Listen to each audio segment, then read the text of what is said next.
Well. I am sitting here. It's an honor to be sitting here with the one and only Jim Staley, Passion for Truth Ministries.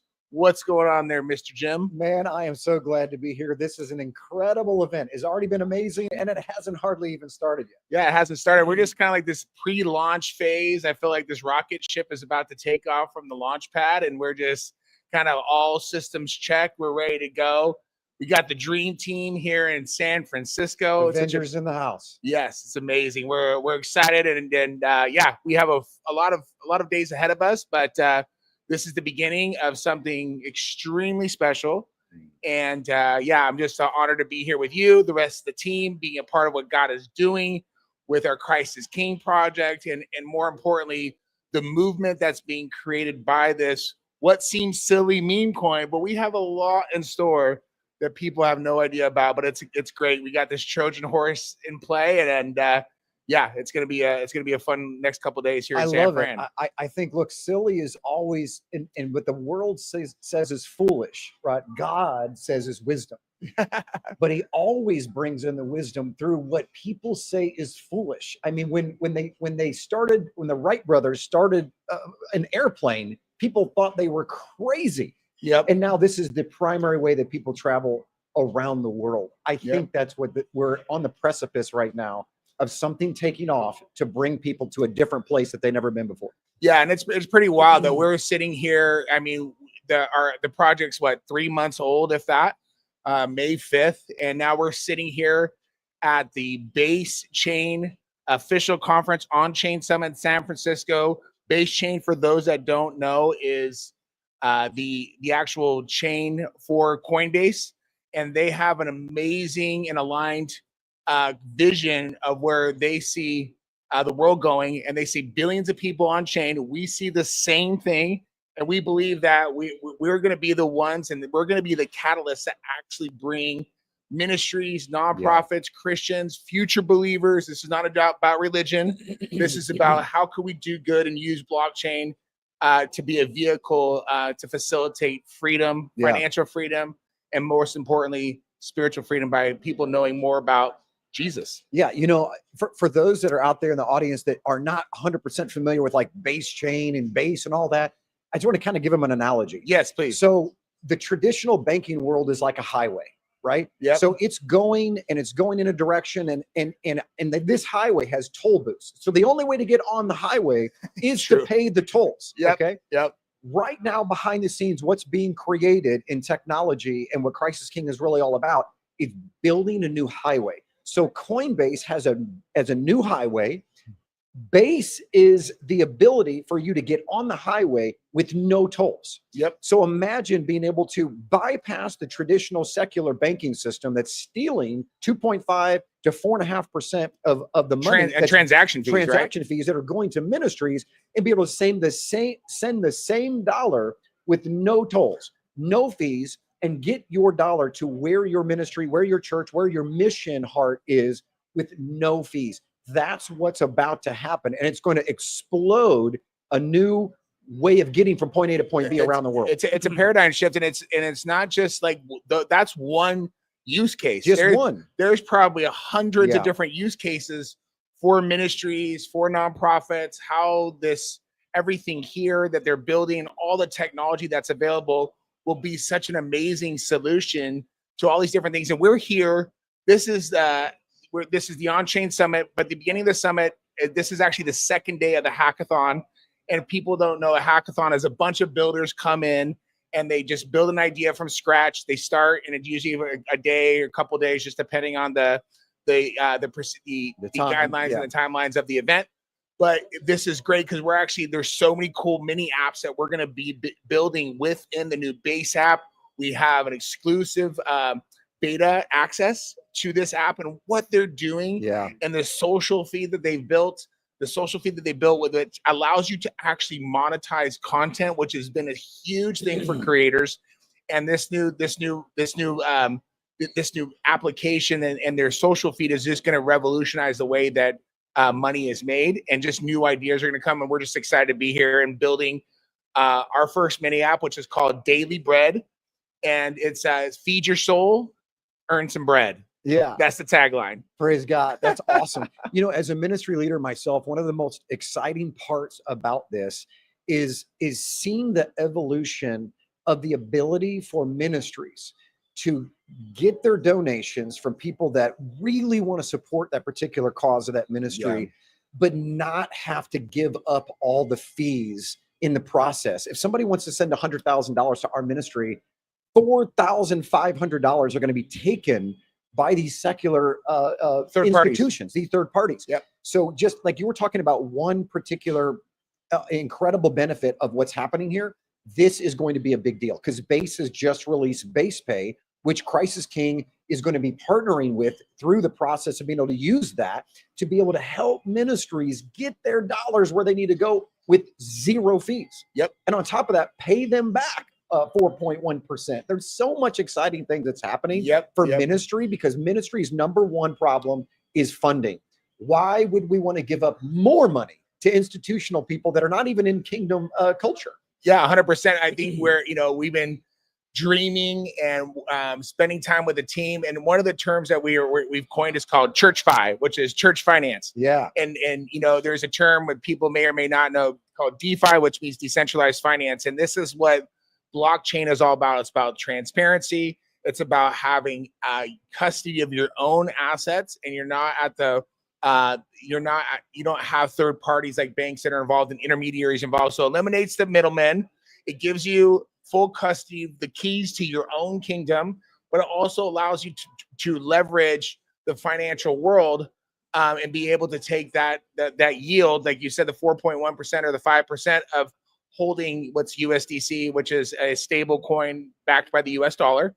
And churches can be able to have a new way of not only saving money on transaction fees, but actually earning money as well in their individual treasury. So there's, again, so many different cool use cases, and we're excited to share more with the world what we're building and how we're going to be contributing. What's exciting is that for the first time in financial history, we have a religious organization called Christ is King that is at the foundational birthing point of this new highway that's being built for all the Christians and believers around the world. Have someone that they can trust, someone that's on their side, on their team, if you will, that they can begin the process of funneling or moving their finances out of the secular arena and keep it inside the kingdom.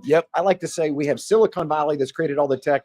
This is Kingdom Valley building right now. And Christ is King is literally at the forefront precipice of everything that's happening in this new Web3 world. Yeah, and I feel we're building a new Eden. I mean, when we talk about how to like give some sort of moniker to what we're doing, we're building a new Eden, and it's through a system of abundance. And there's a lot more things that we're building behind the scenes, but this is like where we want to keep it simple and fun, building community first, really having people make a digital declaration that Christ is King by buying the coin. It's similar to what, outside of politics, it's talking about the MAGA hat. The MAGA hat was the best meme ever because it allowed people to be a part of something, whatever you believe in. And they bought this hat for $40. And so we have a lot of cool things in place where people are actually buying our coin or buying our merch, and they're getting their Christ is King as a reward. And it's really cool. People be able to hold and trade this coin and just make this digital declaration. And it's going to be able, the more transactions happen, the more it's going to create velocity of money, and that velocity of money will then be utilized to be a funding engine for ministries, for nonprofits. This is not just about church. Like, we are the church. We're building a digital ecclesia, the Church of Acts 2 in a digital age, and we're just excited to be on the forefront of bringing that technology to the masses and to teaching people that crypto and blockchain is not a scary word. It's actually a freedom, and we as believers, we need to adopt technology a lot quicker than we have in the past because we're falling behind the rest of the world. I want to address something as kind of a theology guy and pastor, minister, Bible teacher. I know a lot of people are thinking, oh, this is the system of the beast, the crypto digital currency, and it likely is going to be used by the Antichrist and all the future stuff. But what a better way to get off that grid and protect us from being able to not be able to buy or sell by creating our own kingdom currency 100%. system. And that's what Christ is King is all about, is not only just helping the homeless and helping fund ministries in a new way that can bring them more finances in the end and get it out of the secular culture, but at the end of the day, creating an entire ecosystem that protects us from the end times biblical revelation beastly system. Would you agree with that? 100%. I mean, we're building a kingdom system that's outside of the one, which is really full of control and usury. It's been around for so long, but we're like, our dream is to build an economic union. There's 2.6 billion Christians in the world now, right? And then we believe there's going to be a lot more through this movement, and not just our movement, but the different things that the Lord is doing to fuel other ministries. We want to be that catalyst. We want to be that spark. We want to be that, and we also want to be not just a spark, but the gasoline. We want to pour the Lord's like fire upon and His gasoline upon this, and have revival start. And it's gonna start. The finances and funding is a key tool, right? It's not money. It's the love of money. Amen. That's the root of all evil. So, but if you're using money as a tool to advance the kingdom, to advance good, to show the love of Jesus through your actions, your words, and how you treat others, that's what this movement's going to be all about. People are like, wow, there's something different about these guys, and that's our heart, and we're excited to keep doing that and keep pushing forward in the movement. And we're excited for all of you to join us, because we can't do this alone. That's right. This is going to be an exciting conference. It's awesome to be here. It's amazing to watch one of the largest, if not the largest, platform in the digital space supporting and coming alongside, putting their arm around Christ as King and say, hey, we believe in what you guys are doing, co-sponsoring this event. Very exciting.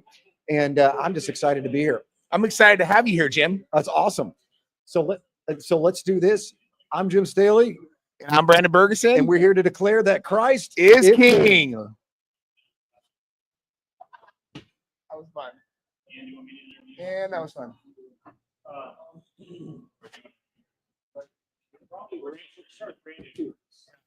So, Jim, I need the microphone up. I'll wait for Curtis to use the restroom. Don't blow a gasket, bro. Brandon. That was pretty, Jim. You just follow me on the internet.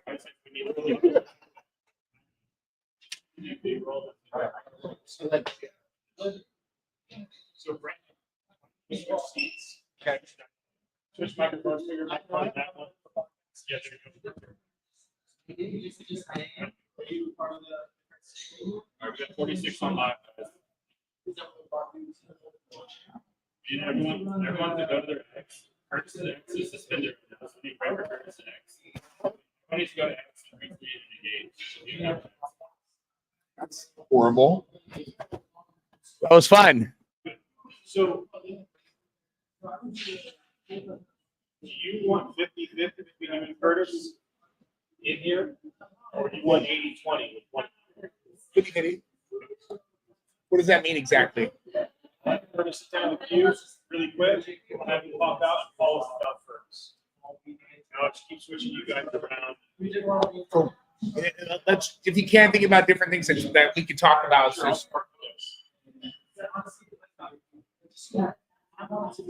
just feel like we're not talking about the same thing, but kind of are.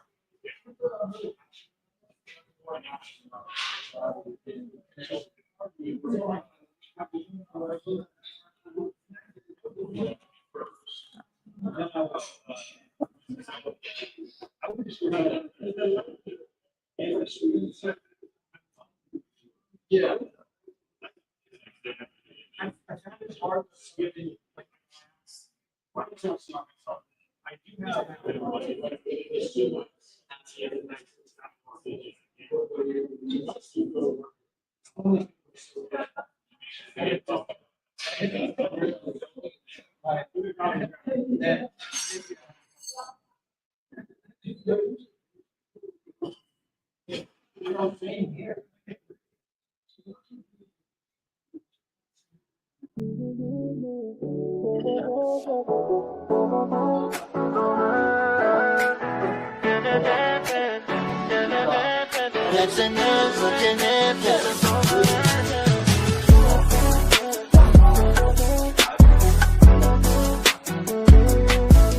grateful to be here. I feel such a contentment, and just seeing people interacting with each other, and I feel like I belong. That's what I like.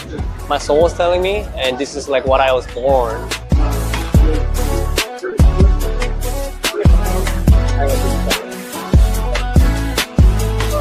And it's a challenge. I haven't figured it out all yet. I make mistakes, and I feel from that place, the Lord really like comes in.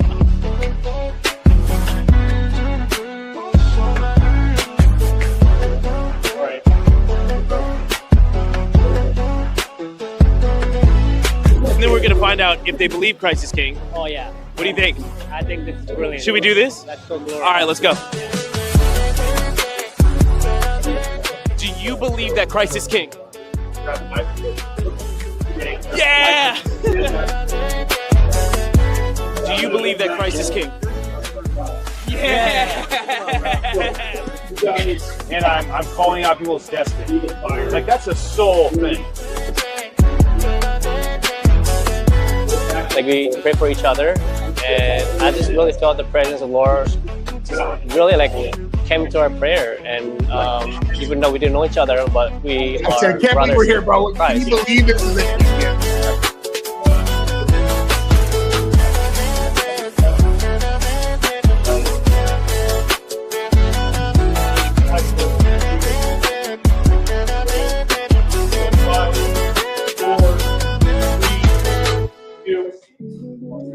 My main man, Curtis Smith, my brother from another mother. How the heck are you, bro? What's up, Big B?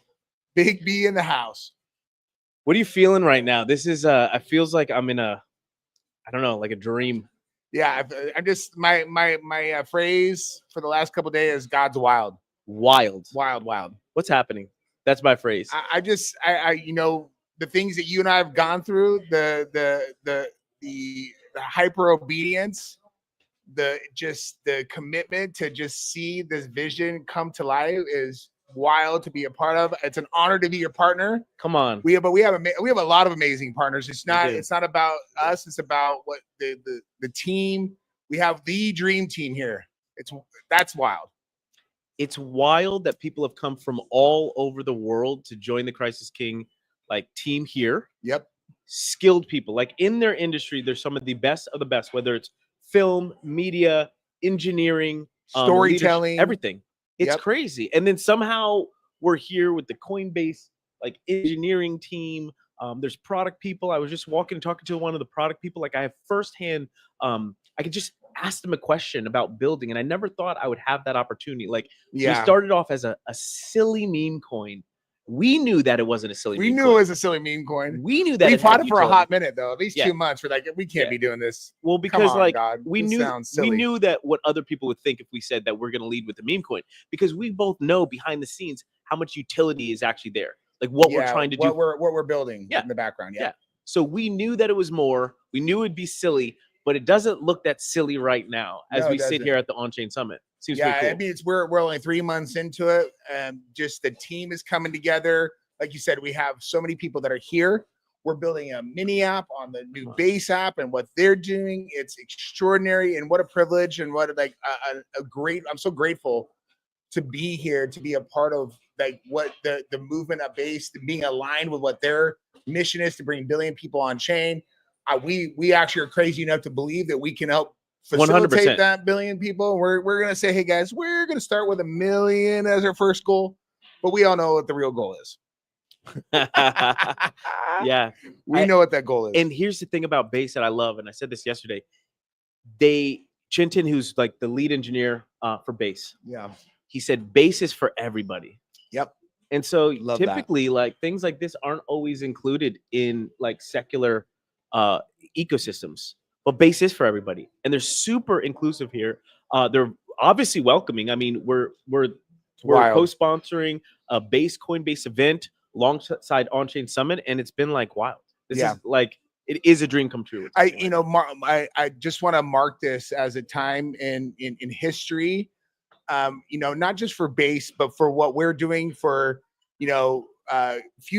current believers, future believers.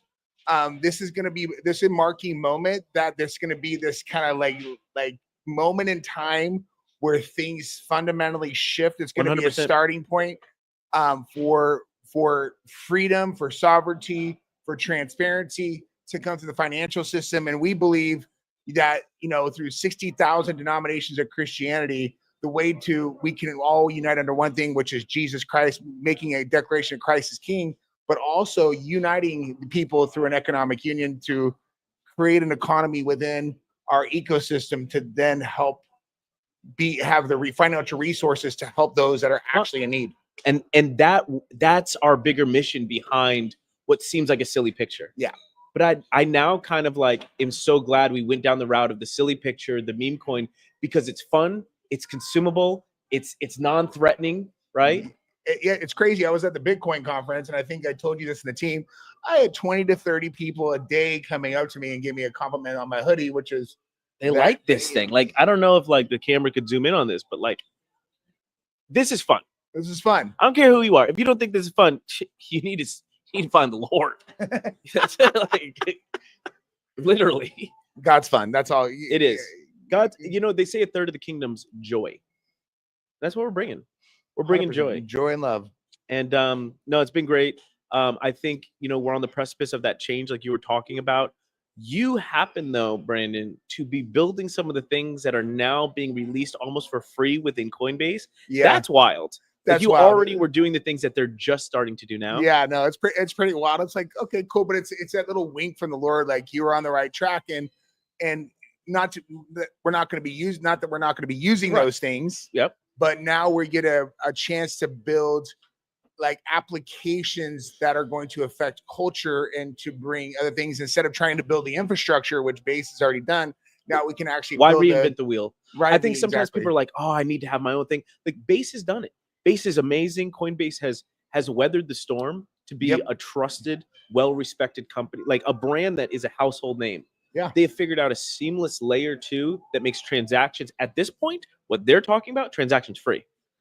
Yeah, because all they have to do is pay a little bit. They had to put a little bit set aside to pay for those transactions because they're such a low cost. It's low cost. And it's interesting because my last company, we were a Stellar enterprise partner, and because we went with Stellars because you 100,000 transactions cost a penny. That's right. But now with the layer 2 and then being able to do that, and they just upgraded their systems, which is 10 times even faster.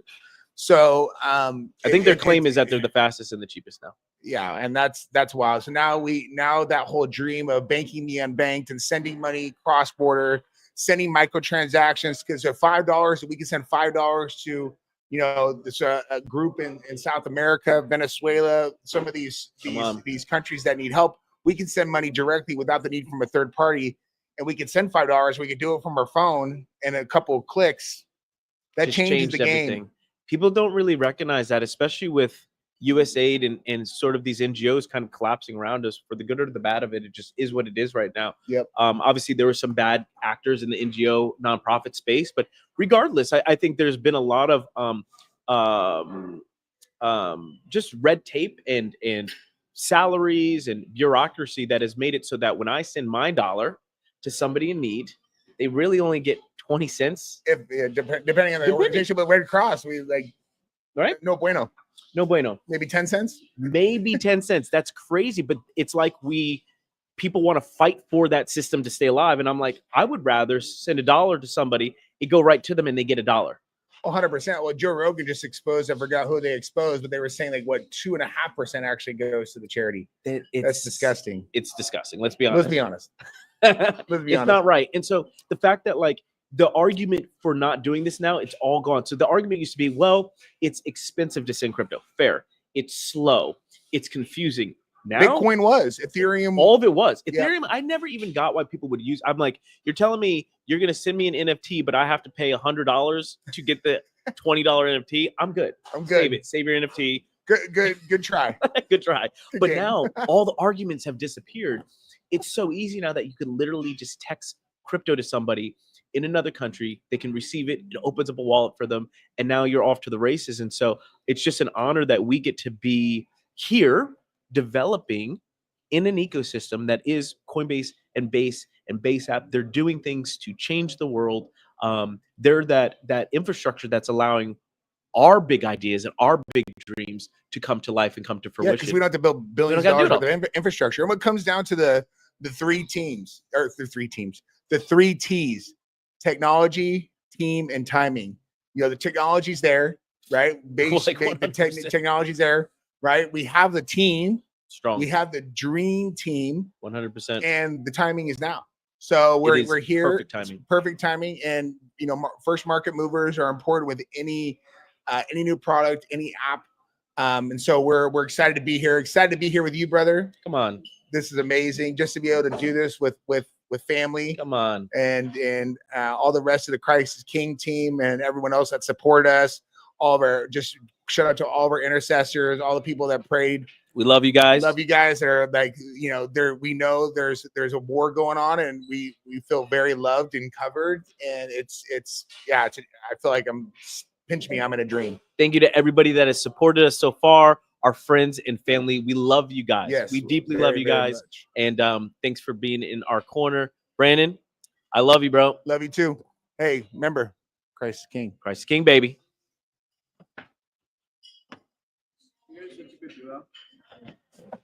Okay, so bring down the chair. Get down that chair. Push that side. Put that on that chair. All right, Paul, you can jump in. Where's my phone?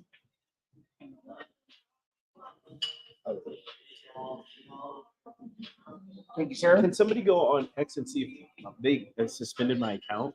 X. So it's just because my account's. What?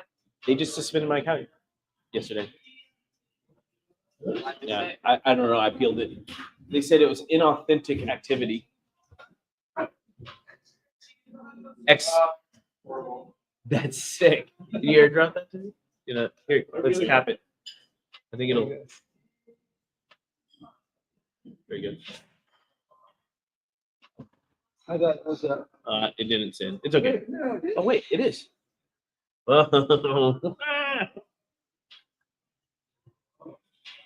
Cool. So I'm interviewing you, right? Yeah. All right, let's do this. So, welcome to my town, San Francisco, right?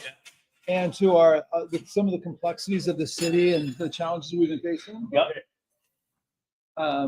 We've seen some benefits of crypto already. 30-second countdown. 30 seconds. So, and some examples of places where crypto's already started to help. We really need a scalable model, and people have a heart to do this, and it's just the right time. So 20 seconds. So I got you. 15.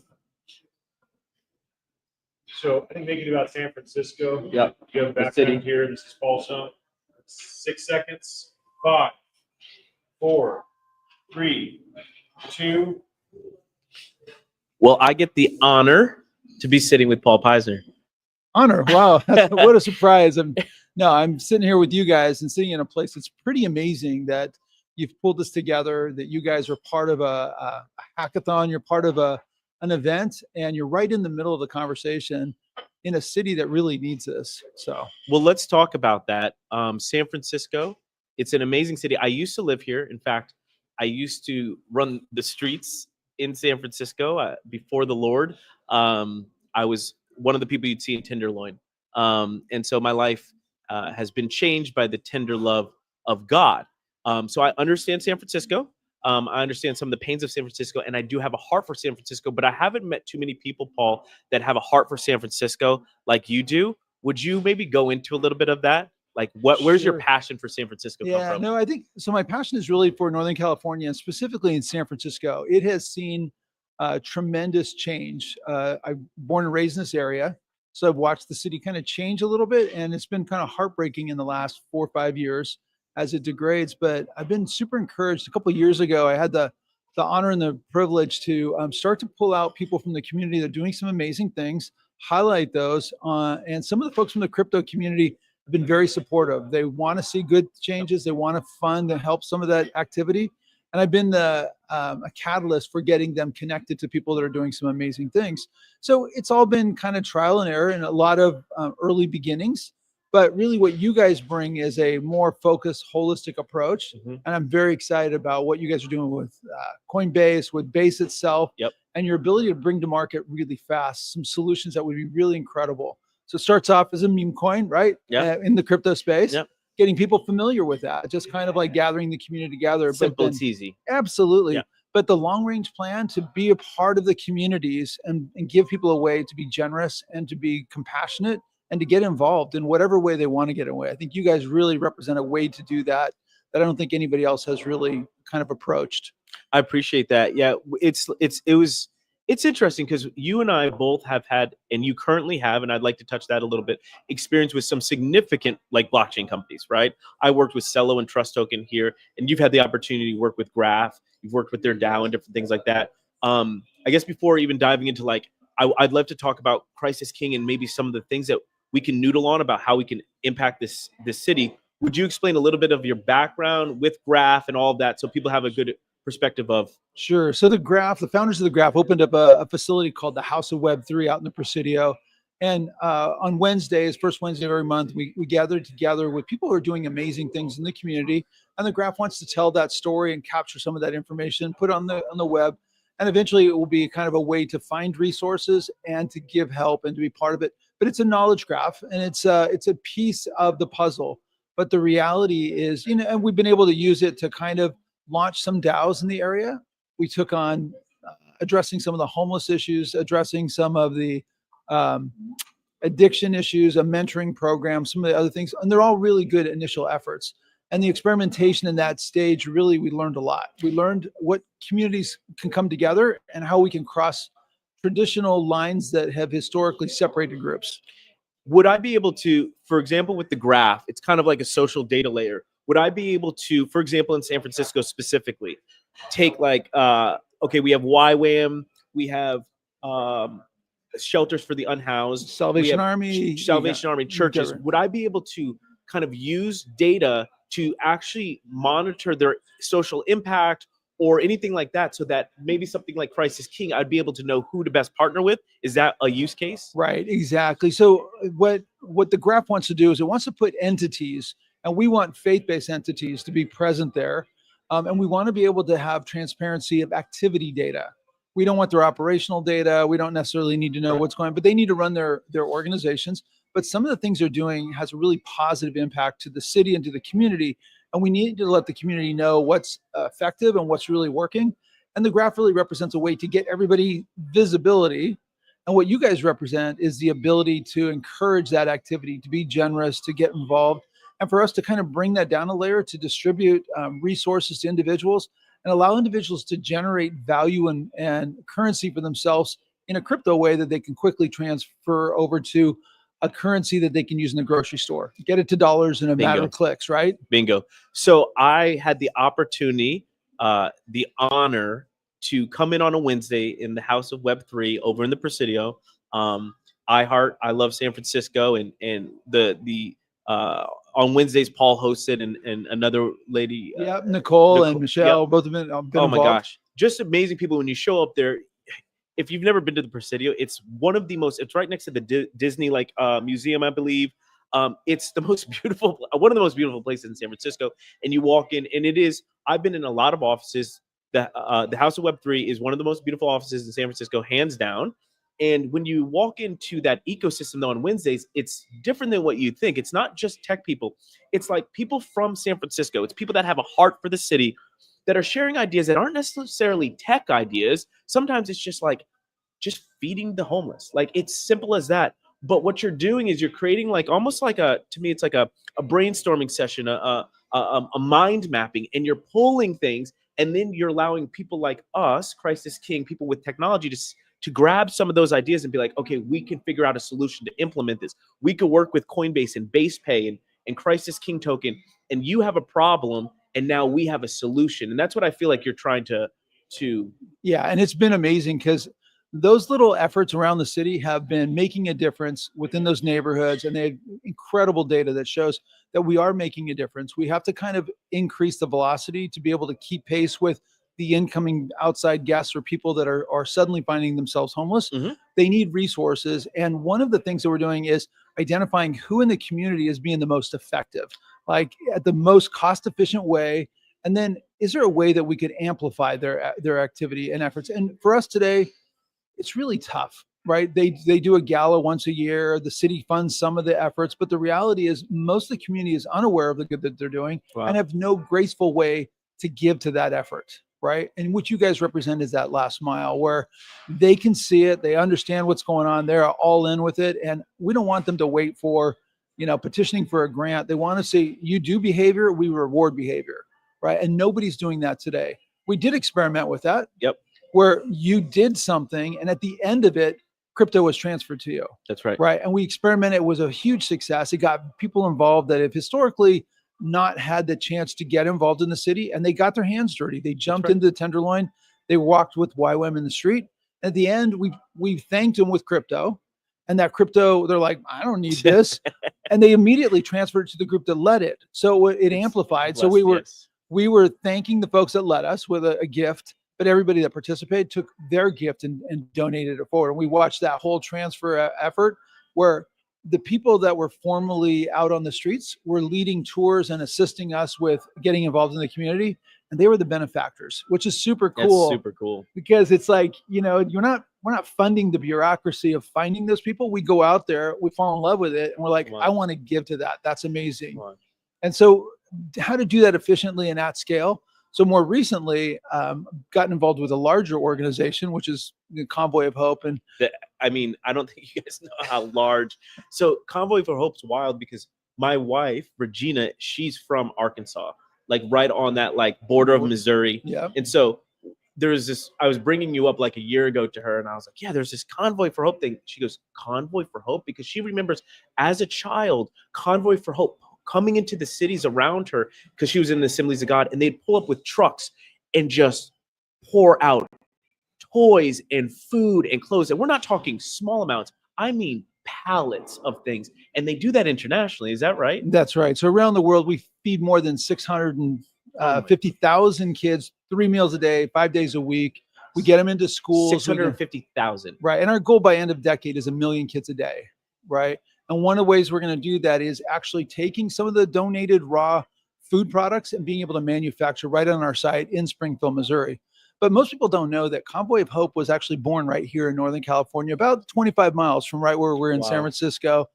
Their dad was a pastor. He was on his way to church, was killed by, a drunk driver, and kind of left the family alone and kind of halfway in and out. The house wasn't done being built yet. The dad was working on it on the weekends. The mom was in the car, took a long time to recover. Wow. And in their own restorative experience, people surrounded them. So people came out and mentored them, that kind of took care of them, able to get them into a house and took care of them with food.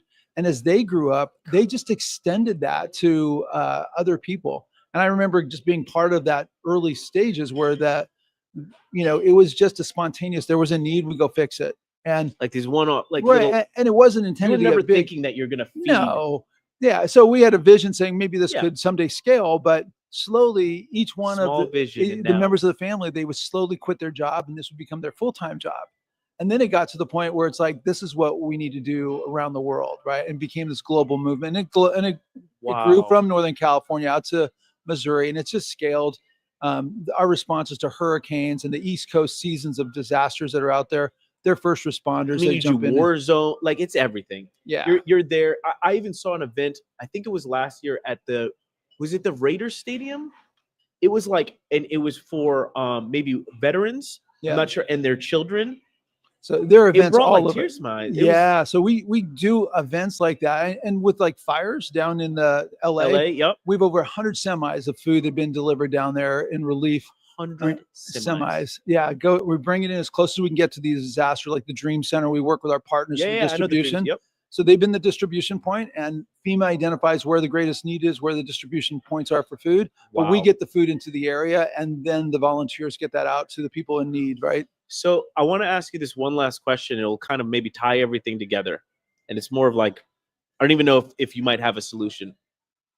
What's one way? So Convoy for Hope was was created by a family who took the response of what happened to them as children and the hearts that people showed them, and they said, I'm going to do this to the rest of the world. I'm going to spend my life doing this and blessing the world. And it's turned into something that is impacting over 650,000 children every single day, plus more. So obviously they were forward thinking. Obviously they were dreamers. I would argue that they were ahead of their times because they foresaw something that nobody could have even logistically figured it out, right? And they keep moving. Do you think that there's a use case right now for Convoy for Hope as we sit here with Coinbase and Base, and we're hearing how moving money around is so seamless now, so safe, so cheap, so affordable, getting the middleman out. You don't need NGOs or nonprofits. You can get money directly across borders. Do you think that there's a use case for Convoy for Hope or a big organization like that to use something like blockchain and crypto? Yeah, I think Convoy has a long history of being super generous and very efficient.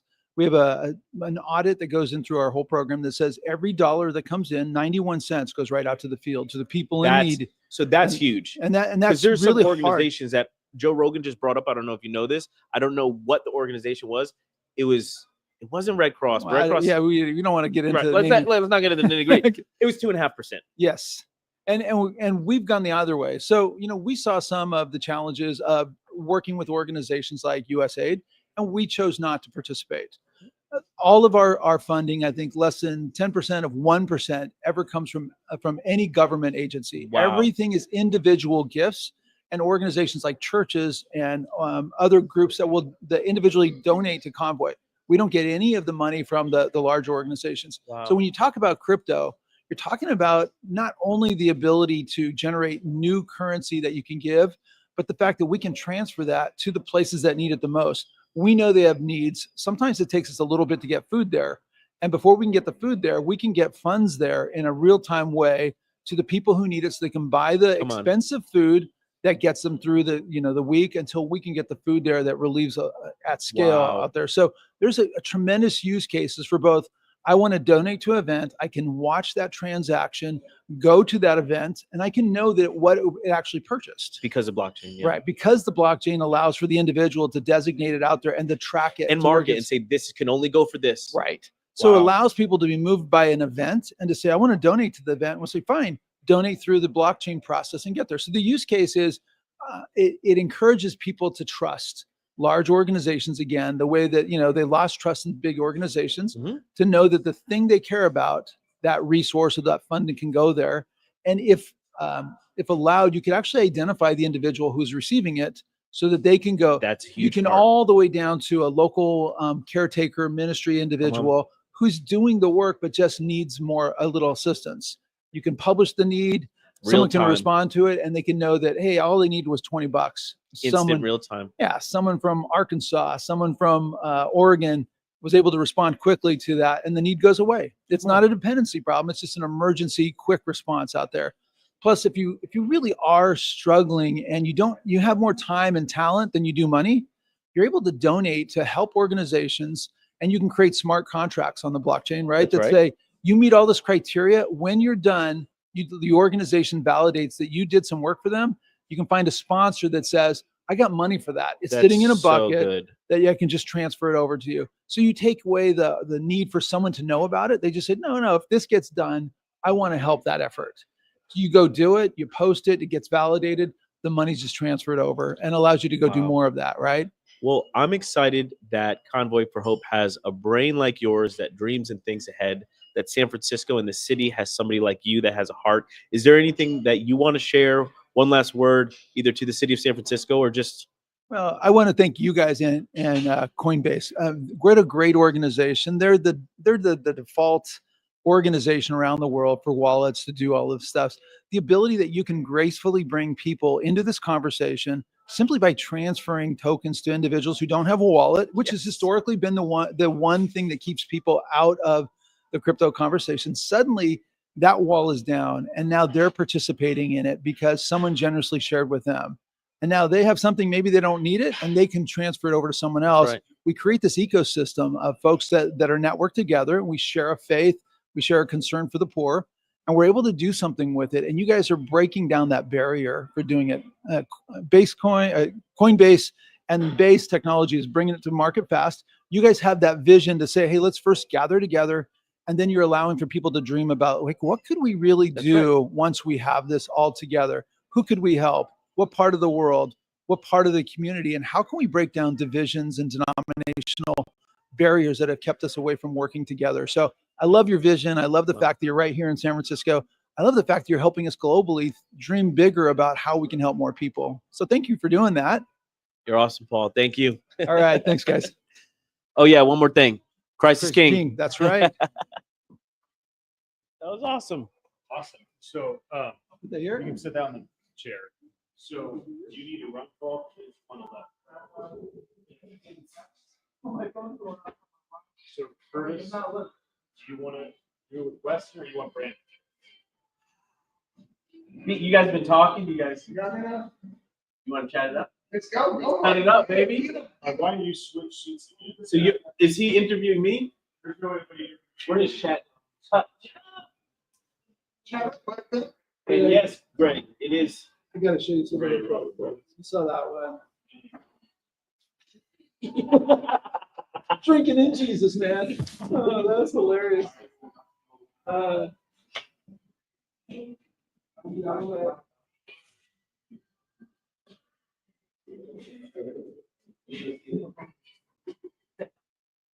Drake. All right, my friend. And make sure you hold the mic next to your chin. Hey guys, we got more brand. Probably water brand. Oh, Jesus juice. Come on.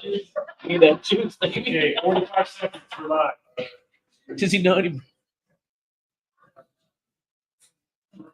You go down any path you want. No, we can pass. 35 seconds for live. See who else? I'm just gonna stay away from one topic. Which I think I got banned from that. You know, Darnell. 20 seconds.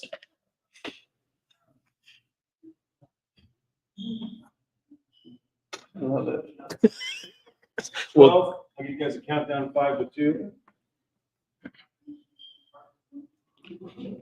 Is that what 5. Make sure the mic's close to your mouth. 3, 2. What's good? Art though. Thou art good. Yeah. We had to bring it back to the King James with a little bit of how, a little bit of art, and Come a little on. bit of thou. Come on. Curtis, my brother from another mother. What is crazy? Here's what's crazy. Curtis, we're in San Francisco right now at the OnChain Summit. Yeah. Curtis is the co-founder of Christ is King. Yeah. It's more than a meme. It's a movement to bring the church on chain. And Curtis was one of the reasons that my family was financially taken care of immediately following my graduation from college. And I was able to retire wild. my wife. Stop. That's crazy, isn't it? I was able to retire my wife because of Curtis, and he never knew that. I didn't know it. All right. So how do we even dive into that? So okay. So in 2011, I didn't know that part though. You didn't tell me that. Yeah, my wife did not work for 8 years because of She was able to take care of your children. Yeah. And like bless. So here's what I look at. I look at show me the fruit. You have to look at the fruit of a thing. So if anyone out here is like, is this for real? Is this legit? Like these guys are grifters. They don't really care about people or the community. This man changed my life. He didn't even know it. He allowed me to retire my wife when I was 21 years old. My wife's a little bit older than me, so she was about 26 when she was retired. But we were able to have an amazing life because of you and getting me recruited to a place called ZocDoc, which we have really big backgrounds in tech. I was in sales and you were more in culture and people ops. But that was a crazy full circle story for me. Dude, when we found that out, so we were chilling in LA, doing some Crisis King thing. I don't know what we were doing, but we started talking about our backgrounds. And I'm like, yeah, one of the first companies I worked for was a company called ZocDoc. And I watched your face like light up. And I knew your background in football. So if you, I don't know if you could show the Super Bowl ring, that blang blang baby, right there. So in 2011, I joined a company called ZocDoc in New York City. And for those that don't know, it's like a software that matches doctors with, like, if you wanted to go online, it's like, I don't know, Airbnb for doctors. I don't know how else people describe it anymore, but at the time, Cranes, which list companies, listed ZocDoc as the #1 place to work in New York City. Yeah. At that time, they hadn't opened up to any other markets. It was just New York. And I saw that come out and I was like, I need to work there. So I did whatever I could to get an interview. I got in and I was brought in as the head of recruitment for the entire thing. And we were starting to scale. And at the time, Cyrus was the CEO and ZocDoc was taking like helicopters places. Like we were blowing up, right? Yeah. Well, the sales team was growing because it was going from New York, I think, then to maybe Arizona and other places in the country, right? This is where I grew to up. Scale into other markets with a software company. I don't know if you guys have ever done that. It's super difficult. Like you're just hitting the ground and hitting the pavement and knocking on doctors' doors. You need a certain type of person. So Correct. one of the first salespeople that we had, I forget his name, but regardless, he was a former football player. And the second salesperson was a football player. So we had this company retreat, and we did the company retreat the same place that Google did that year. It was a big to-do. And they're talking about the profile of salespeople. Who should we be looking for? And I'm hearing them go back and forth. They're like type A people and blah, blah, blah. And I said to them simply, I was like, do you guys want more people like you? They're like, yeah. I was like, why don't you go after the most dedicated people in the world? I was like, I don't care if they only went to high school. I don't care if they went to college or they went to the NFL. If you go after football players, the dedication that football players have to that craft, it's different than other sports because you have 2-a-days, you have summers, you're getting hit, you're getting like, it's a different kind of thing. I was like, if you get those people, and the other thing is a lot of them went so hard down the lane of like athletics that they maybe dropped the ball, pun intended, on the schooling part. And so don't worry about their grades. Their character speaks enough. Come on. Just go after them because they're going to be hungry and they will bring that ball into the end zone. And so they just started hiring former NFL players, wild, and then you got hired based on that. That was literally the only reason. So I'm in this interview with Andre Heeg. He's the SVP of sales. Yep. And he was like from Germany. And so I'm German chocolate. I know you could tell. You could tell. I'm Irish coffee. Yeah. So we got a little black in our blood. Here's the deal though. Our dads, another connection point. Oh, that's so because weird. Here's the deal. I'm trying to figure out, is Christ is King legit? Is this what I should be doing with my life? Like, should I go all in? Because when I go in on something, like I go all in with it. Yeah. And so I'm trying to feel this group out. And some of you that are watching this live stream might be like, okay, what is this Christ is King? It's a meme coin. It's a movement. They're talking about bringing the church OnChain. Where do I stand with all of this? What do I believe? Are they trying to grift and like make money off of Jesus? Like that doesn't seem right. It seems like something Jesus would want to flip tables on. Like, Agreed. Where is this all out? And I think you have to look at the fruit of somebody. And so my other connection with you was the fact that our dads also went to U of A. Yep. At the same so time. Random. At the same time. Same Bear class. Down, Arizona. Same class. My dad ended up going on to play for the Denver Broncos and was a great athlete at U of A. And your dad was a great athlete in his own right. My dad was part of Lords of Dogtown. He skated with Tony Hawk. It was pre-pro days, so he didn't go pro. And so my mom was like, you got to have to – well, when he met my mom and had me, they were like, you got to get a real job. And he wanted to be a pro skateboarder. But then he started working at IBM. So his pro days ended, but still dope. So cool. So the whole thing with this is like, who is Curtis? He's behind Christ is King. And what does that look like for me? And I just fell in love with your heart and the fact that like there's so many connection points. And even right now at Christ is King, you were talking about in our all hands meeting earlier yesterday, you really was talking about your role and your background and what you used to do. Yeah. And I was almost like, man, I feel like I'm going to be able to take that load off of you because I've been trying to understand my role here. And I've been like, you know what? I've been able to come underneath you and kind of help with the recruiting of bringing in the right people. And it's just so crazy how God does these full circle moments where it's like, I'm getting chills. He can operate in his giftings at a high, like meta level. and I can take care of some of the stuff that he used to do, and he knows that that's going to be taken care of and okay. Like the best talent is going to come in because you have a gift for it. So what I was sharing in that all hands is like it brought tears to my eyes. It actually made me super emotional. I started crying during it because I was seeing not only like the full circle of my life coming to fruition, but like I truly meant every word when I said there is something happening at this conference, and I said the word is emergence. So in my career path, past, I would be either like the director of people operations, head of recruitment. Basically, my job was to come into a startup early, help them scale, find the right people. And you think that's an easy task, but if you want to be a number one company that is like a ZocDoc where you're rated by Cranes as the number one place to work, you have to find the best talent in the world that retains, brings other talent in. It's no different than a scout for a sports team looking for like when they put together the Bulls, for example, they were looking for emergence. The Bulls weren't crafted. Phil Jackson didn't say, "Get me 10 Michael Jordans. I want 10 of the best of the best of the best." Correct. He said, "Give me Dennis Rodman. Jordan needs somebody that will grind and punch somebody on his behalf." That's Rodman, right? Pippen, he's controlling a different facet of the game. You had somebody like in there like Steve Kerr. Like, what is Kerr doing on a field on the court with Jordan? It's because Kerr had an element. He understood the game. He had sight and he had vision, and he was actually, before he's a coach, he was coaching the team and helping Phil Jackson out on the court. Yeah. So it was emergence is where you bring like all these different elements together and you form a perfect team. It's not always about the best skills or the best resume. It's about there's heart involved. You don't want too many heads on a team. Some people are heart people and some people are head people. If you got a bunch of heads, they're gonna be button heads. And so that was my skill set.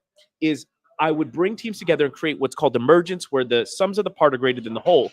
Last night I said what's happening at this event with all of this kick coming together is emergence. But I looked at Wes, and this is what started making me tear up. I was like, Wes, he's not only has a gift for bringing the right people in, but you have talent. This is what your true gifting is. You have integrity. You nurture relationships. People trust you.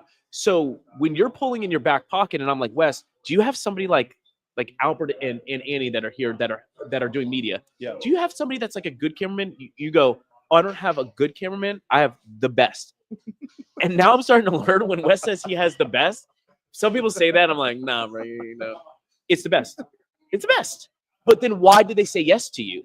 It's integrity. It's the fruit of your life. Yeah. So they get to see how you act as a father, as a family man. You've coached one of the top teams in Texas. You've been a high caliber salesperson. So throughout your life, you just keep showing up, and if you keep bringing people that are better than you, we will have the most elite group of people at Crisis King. Yeah, and I think the humility aspect in that, this is going a whole another way, but if you want to level up in your ability and what you're doing currently, like if you're stuck where you're at in your job and you're just like, man, I don't enjoy what I'm doing and I know there's something more.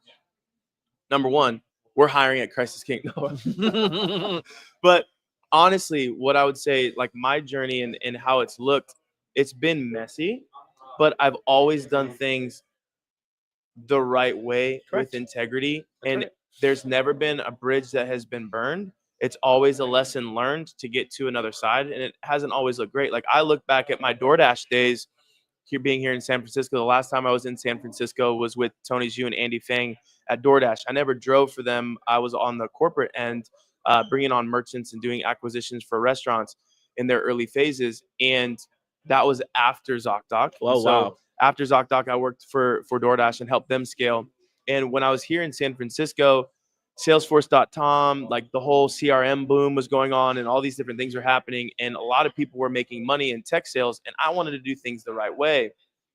And I left a little bit prematurely. I was only with DoorDash for about 6 months. And I saw that office go from about 3 people. I was one of 2 others in an office in a dorm room where they sent me a laptop in the mail. Early? Yeah. What? And it was their expansion office. So they got their first round of funding and they're like, we're going to hire the best people. So they brought me on. I brought on the hiring manager and the sales manager. So I was one of the sales reps. Which is everything. Yeah, and brought on the best guy from ZocDoc. His name's Nick Heck. Nick, if you're watching this, love you, bro. But he's still with DoorDash to this day. Good people. Yeah, and in 2020 when they IPO'd, like the dude got cheddar. Oh, so you left a little. I left a little early, a little prematurely. So here's the deal. I know that if you're stuck, you can get out of the place that you're in based on doing what's right, because it will always come back around, and you will never be. The word says that the Lord will take care of those who are righteous and upstanding, and you won't be seeking for bread. So even though I left a little bit premature at DoorDash, I'm looking at my next iteration and saying, I'm on the ground floor here. Correct. Not only, we don't even have an office yet. Nope. Which is amazing. And to be in the city that all of this stuff happened for me, where I squandered that opportunity, God had something better in plan. And that's how it works. It's like this full circle moment. So if you're stuck where you're at and you're just like, man, how am I going to get past 6 figures? Am I ever going to? There's a lot of people on this that might be Gen Z or Gen Alpha, because we're talking about Web3 and all these different things. Am I ever going to own a home? Am I ever going to be able to do these types of things? The answer is yes, with integrity and diligence and doing what you would want for someone to do for yourself. That's the golden rule. If you do for others as you would have them do unto you. And that's really what Jesus said. That's right. When they kind of came at him and said, what is the greatest commandment, Rabbi, since you know? And he said, to sum them all up, to love the Lord your God with all your heart, mind, soul, and strength, and to love your neighbor as yourself. And those two things cannot be separated, because you can't do one without the other. Come on. And so I would say to anybody that's on here, like, is Christ is King for real? Is this movement for me? I'm stuck where I'm at. I don't want to be at this level anymore. What does the future hold for me? I don't know what the future holds, but I know who holds it. And when you give your life to Christ, you will see an exponential growth in your life. It might not be financially and monetarily immediately, but there will be a blessing that comes over in waves and waves and waves. And the fact that I'm here sitting in a seat where a guy who didn't even know that he was creating a roadmap for my family to have a future and to get us to where we are today, it just shows you that God is way more meta than we would ever think. You know, you got micro, macro, and meta. Everyone wants to be on this meta level. And it's like, look, the Lord is sovereign. He's looking at all things, and he's searching to and fro to see, who can I trust? Who can I give this deposit to? And they're going to do something 100%. With it and not squander it. And you've been a great example of that. So if you're on the fence with Christ is King, get off it. The water's fine. The grass is not always greener on the other side, but I can guarantee you that this is not only a meme coin, it's a movement that's going to thrive for a long time. It is. And that's the tough part, right? Everybody sees the picture and they see the meme. And we went back and forth to just people out there like that are watching this. It wasn't like, yeah, like, is this sacrilege, man? Like, we've got Jesus, Bible on base. We got him on a cloud. We got him protecting Trump. I don't know, people like that. He's with the Beatles. We've got Christ with a coffee over his head. You should never put anything above Christ, or above the Lord. But he did create mornings, so a lot of Christians do put coffee before their time with the Lord. Can we talk about that? Can we just be honest in the chat? Spend time with Jesus before you drink your coffee. Come on. And he's walking on water with one eye open. Like, talk a little bit about, like, is this sacrilegious? What does this look like for the church? This could be like, why is Jesus with Pepe, or who is that? Brett. Why is Jesus with Brett on a beach? I don't know. This is deep, because like I'll be honest, we went back and forth. When I first had the vision of doing the meme coin, we were building a lot of utility in the background. So for people that don't know, like, there's a lot of things going on behind the scenes, behind the meme coin, that we'll get into eventually. Which is why we're hiring. Yes. No, for real. It's global. It's a global movement to move money to the unbanked all over the planet and connect the entire church on chain. So you can imagine that's a little bit bigger than a meme coin probably. But when I thought about the meme coin, it came from that video with Murad where he said, whoever is the top token in the world will be a meme coin, and it will be a community that's religious and faith-based. And I was like, well, there it is. We need to build the community first. People want to be a part of something. They want a purpose, and a community gives you that. Us building like decentralized mesh networks and digital wallets, that doesn't give somebody a purpose. It gives somebody it gives somebody maybe a tool in the future that they don't even know that they need right now. So how do you do that? How do you prep? And we're not doomsday preppers over here. Like, but how do you look into the future and say, okay, this is where things are going? And we've done a terrible job as Christians, local church wise. Like, I take care of the church OnChain. What does that look like? I introduce people in the local church to Web3, and a lot of them are in Web1 right now. They're barely on the web. A lot of churches are Web1 right now.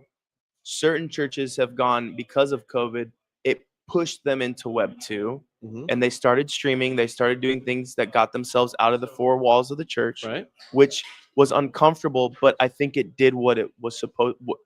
There's a purpose. There was All a purpose things for good, behind for those it. are called according to his purpose. Yeah. But now there's this step of faith where you got to step on the water to go to Web3, and the church is not anywhere to be found in Web3. Let's use something practical to explain why Web3 is good, because sometimes it gets too complicated. Let's just ask an honest question. Joe Rogan had a podcast the other day, and he talked about nonprofits and NGOs and how much, if I sent $1 to somebody in need, how much makes it there? The answer is $2.05 for one of the companies. Now, let's just be honest. If you're sending $1, say that again, because you said $1. Okay, $2.05. $2.5 cents. Got you. Sorry. Yeah, did I say that wrong? Yeah, okay. Good. If you send $1 to somebody in need, because of all the middlemen, salaries, possible corruption, this NGO has to send it to this NGO, and by the time your dollar reaches that person in need, you're only able to purchase about 2 pennies worth of food, 3 pennies worth of food. That's not right. And so practically, what that gives me righteous anger. The Bible says, "Be angry, but sin not." Right? I'm not going to sin, but that pisses me off. It's wrong. It's wrong on every account. So what I'm saying is, here's a simple thing for Web3 for the church. Would you like to take your dollar that you sow into your church, and if that dollar is going to missions, that $1 makes it to that person, and would you like it to make it to that person instantly? And would you be able to track that dollar, know that it reached that person, and what time it reached that person? Well, that's Web3. Yes, sir. That's it. That's it. It's not that hard. That's what we're providing. I know. But it is, but it isn't. In 2025, this is the greater things you will do than I. Truly, when Jesus says, feed the masses, greater things will you do than I, it is the ability to actually have currency go into another country, into another person who's impoverished in Web3. We're talking about a third world. Like, I'm looking at it, Web3 helps the third world. 100%. And it allows us in the United States, who are blessed, prosperous, and fortunate, to be able to actually see our dollar go directly into the hands of the person who needs it. And people, I think the bounce back to that would be like, well, these people, how do they get it? People don't know. I worked at a company called Cello, and they were creating a stable coin, working with like World Bank, United Nations, World Economic Forum to move money around to the unbanked. It was just a more secular version of that. Still doing something for good, but secular. They did research, and they found out that 97% of people on the planet have mobile devices. There's more mobile devices than running water. So all the people that you see that are in need have mobile devices. So the one thing that they have, the one access point to them, it might not even be electricity. They don't have any of that, but they have a mobile device. I don't understand it, but that's just the world we live in. So they have a direct connection to you. All you need to do is send a digital currency to them, and they can receive it. That's it. It's simple. And because of what's happened in some countries, like let's take Venezuela, for example. The dollar collapsed in Venezuela in like 2017, 2018 because of socialism. Now, it was horrible. Doctors and lawyers had to start working for the cartel. Again, we went over there to do research in 2018. But what started to happen was a transition from fiat. There was no more currency. Their dollar collapsed. There's nothing. And so they started to use Bitcoin. And now there's a framework over there. So when you're like, well, how are they going to buy things? A lot of third world countries actually are starting to move towards crypto because it's of necessity. So they've already set themselves up. Kenya, for example, uses M-Pesa. They've been using a digital currency, a mobile digital currency for like 5-10 years. So because countries in need they don't have any other way besides Web3. They're already preparing themselves. Like the ground is prepared over there. Here in America, we don't have the same need. We're not in survival. Like there's people with need. Not taking that away. I'm just saying we have Cash App, we have Venmo, we have Visa, MasterCard. Pick one, and we got it. They don't have anything. Yeah. And so we're providing a solution. So when we say Web3, that's what we mean. I think when that starts to click for people, it's game over. Yeah. So how would you explain for someone out there in layman's terms, like you're talking to Bowen? Talking to Bowen? Yeah. How would you explain Web 1, Web 2, Web 3, and the iterations that moved from one to the next? I would say Bowen, Web 1 is boomers, right? I would say Web 2 is when you watched your dad play video games and he wasn't able to play anybody else in video games, and it was just kind of you playing a video game disconnected from the rest of the world. Right now, Bowen's more in the Web3 version of that. He's playing people from all over the world, and there's inter-game currencies and everything like that in Roblox and things like that.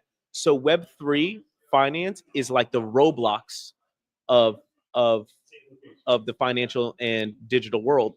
It's where everybody from the world can tune in and participate, and there could be a currency that can be moved around and exchanged instantly in real time and tracked, and everybody can see it. It's just a different experience. When you say everybody can see it, and I really want to lean into this a little bit more, because again, we're not doomsday preppers, but at the end of the day, Christ is returning. There's some people who think that he already came back in 70 AD. We're not going to touch that a little bit, but for the most part, there's going to be this second coming. Okay. Everyone was looking forward to the Messiah coming. We believe he already came. We believe he was crucified on the cross. We believe that he was perfect sacrifice. We believe he was the Son of God. Not only was the Son of God, he was God, John 1:1, and he was before the beginning of time. He was the Word. The Word became flesh, dwelt among us. He was sacrificed. In 3 days, he rose from the grave. There was some stuff he did in that 3 days where he was 3 days dead. And 3 days dead is a little bit different than 1 day dead or 2 day dead, because they thought that you could resurrect before then. But 3 days dead is like really the dude's dead. That's some history right Okay. there. Yeah, that's and real. what they're saying is, okay, he now is risen. I used to think he rose and he just went straight up to heaven. No, the dude lived on the earth in a glorified, resurrected body. He's chilling for a hot minute. For many days. Yeah. And told people and hung out with them, hung out and with them and ate. was like, look at the nails in my, and so everyone was like, this is great. He walked through the wall. Which is why how many of them died for their faith. Yeah, they martyred, because like, you can't tell me it wasn't real. Like like the dude, he came back, and I saw his glory. I saw his scarred, pierced hands. So he goes on to be with the Father. He's at the right hand, and he says, greater things will you do than I. It's better that I go. But there's like, why are you going to leave? Yeah, like, let's let's create, let's do the whole heaven on let's earth. do the heaven on earth thing. Like, can we do that? Let's do that. And he's like, no, it's better that I go, Yeah. because one is coming that will be able to connect everyone. That was the Holy Spirit. And when you look at when he's coming again, every nation, every tribe, every tongue, okay, is going to see him when he comes back. And when you made this connection for me for Web3, you go like, everyone can see it. Everybody. So I honestly believe that Web3 is going to set the 100%. stage. Forget the Antichrist. Forget all these different things. Like, I'm good. Like, whoever comes and whatever they try to do, like, we're shaking me. We're good. We're good. The Antichrist is simply anti-anointing. Yeah. So anyone who's pushing back the fact that there is greater gifts, there's the fivefold ministry, these signs will follow those who believe. In my name, you can do this, this, this, this, and this. Look it up. In the Gospels, the Lord says, like, this is what you're going to be able to do when power comes upon you. Acts 2 happens. And I believe we got to get back to the Acts 2 church, which is where everybody threw down everything. And said, this is the call. I'm in on it. Let's figure it out. And so when you have resources coming in from all different places saying, I see the vision, let's go help the person.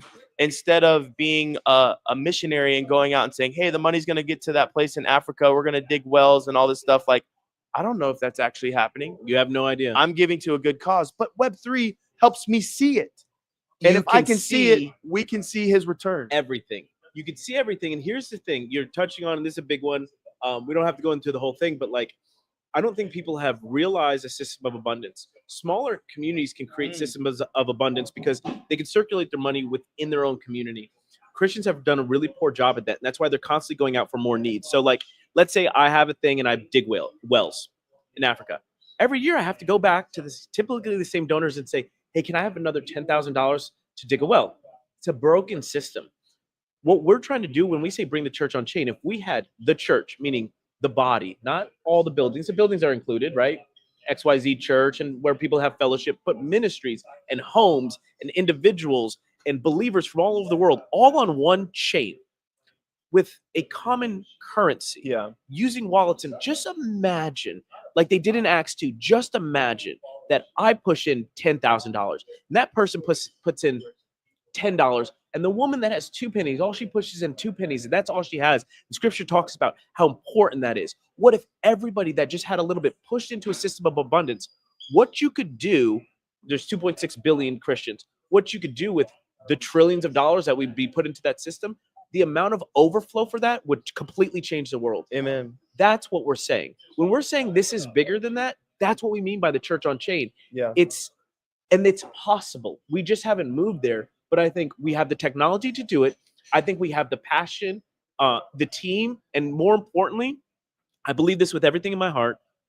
I know that everybody on my team hears from God, because that's the truth. We have the living God inside us. I have his DNA. We're talking about Rhema, not just logos, not just reading the Bible, which is super important, but hearing the audible voice of God on your heart, on your spirit. Some people have heard like everything stops. My father-in-law, the audible literally heard the audible voice of God, and it changed his life forever. And like the dude is a different man. And he was walking down this path and went, correct. Yeah. But talk about like the Rhema, hearing the voice of the Lord and knowing, not even questioning it, not being like, Lord, if this is really you, I'm gonna throw down this fleece and like give me a sign. Yeah, like you don't need a Gideon. That you know. It's a hard thing to describe hearing the voice of God, because everybody does hear the voice of God a little bit differently. But like with Christ is King, I know. I woke up in the morning and I heard the Lord say Christ is King. And when he directs me to do something, it's a wrap. Even if it hurts. Even if it hurts. Brandon and I, the other co-founder, he told us a year ago to lay everything down. And when we laid everything down, I had a $150 million deal that I was doing with Saudi Arabia in the pipeline. And God said, turn it down. And I turned it down. I called Brandon and we made a decision that we were going to lay everything down and be obedient. And what that meant was we did a 40-day water fast. We consecrated our lives. And at that time, I could barely feed my family. This was only a year and a half ago. I couldn't feed my family. The electricity was shut off in our house. We had like people were knocking on the door trying to evict us. And I would sit there with my awesome wife, who like, she also knows when I hear the voice of God or when she hears the voice of God, we trust each other. So we'll sit there as one, as a unit, and say, I don't care what my circumstances say. My circumstances don't define truth. The truth is him. The truth is the word of God. And so if he told me to do this thing, I'm laying it down. And guess what happened? We laid it down and God did a work in our hearts last year. He removed all those little pieces. I still had like pieces of pride. There was little pieces of greed that needed to be removed. And when we 40 days water fast will do something to you. Just FYI, if you want to find the Lord, try not eat for 40 days. But it did do something. And all of a sudden, after his time with me and with Brandon and everybody else was over, when he was like, you guys have cleaned up enough, all of a sudden, boom, more downloads started flowing last September. And he said, start building. That's when Christ is King started and all this stuff.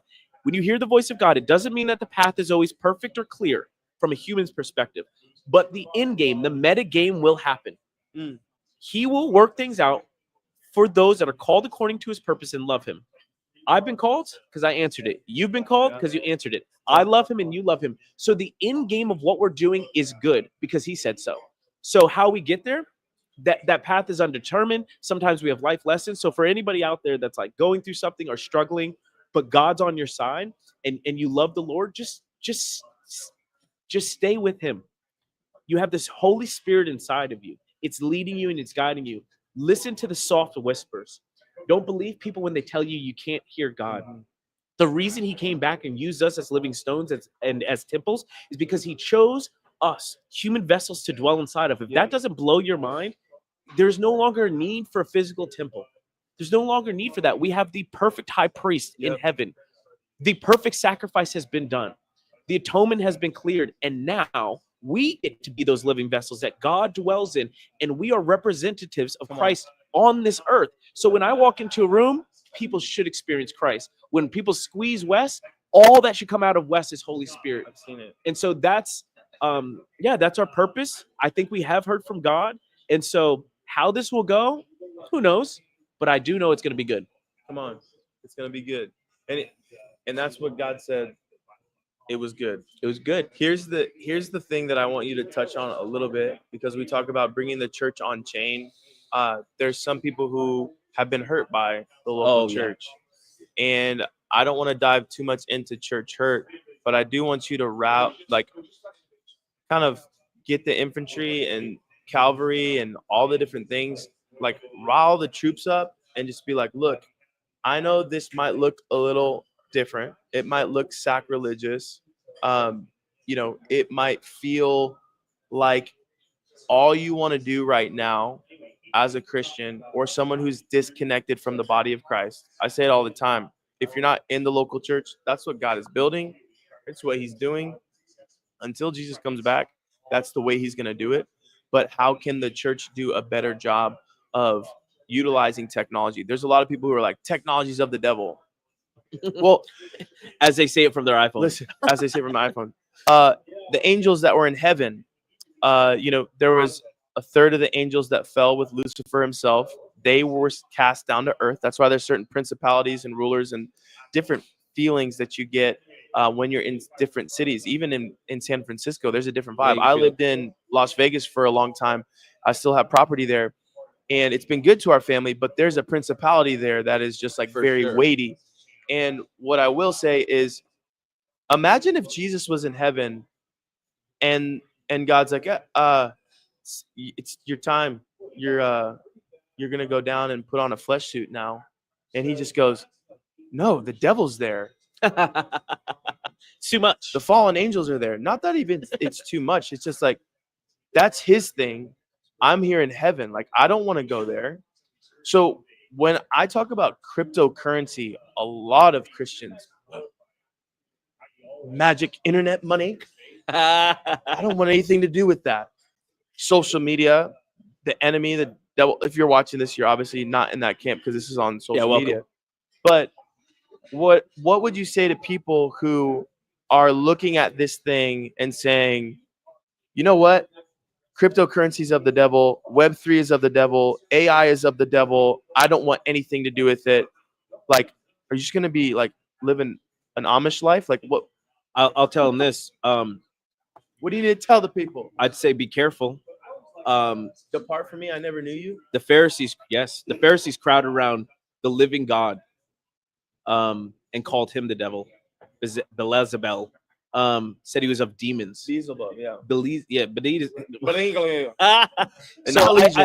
think it's very easy to point your finger and call something evil and the devil because you don't understand it. It doesn't make it the devil.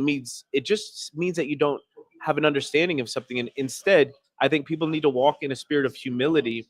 And I was talking about this earlier today.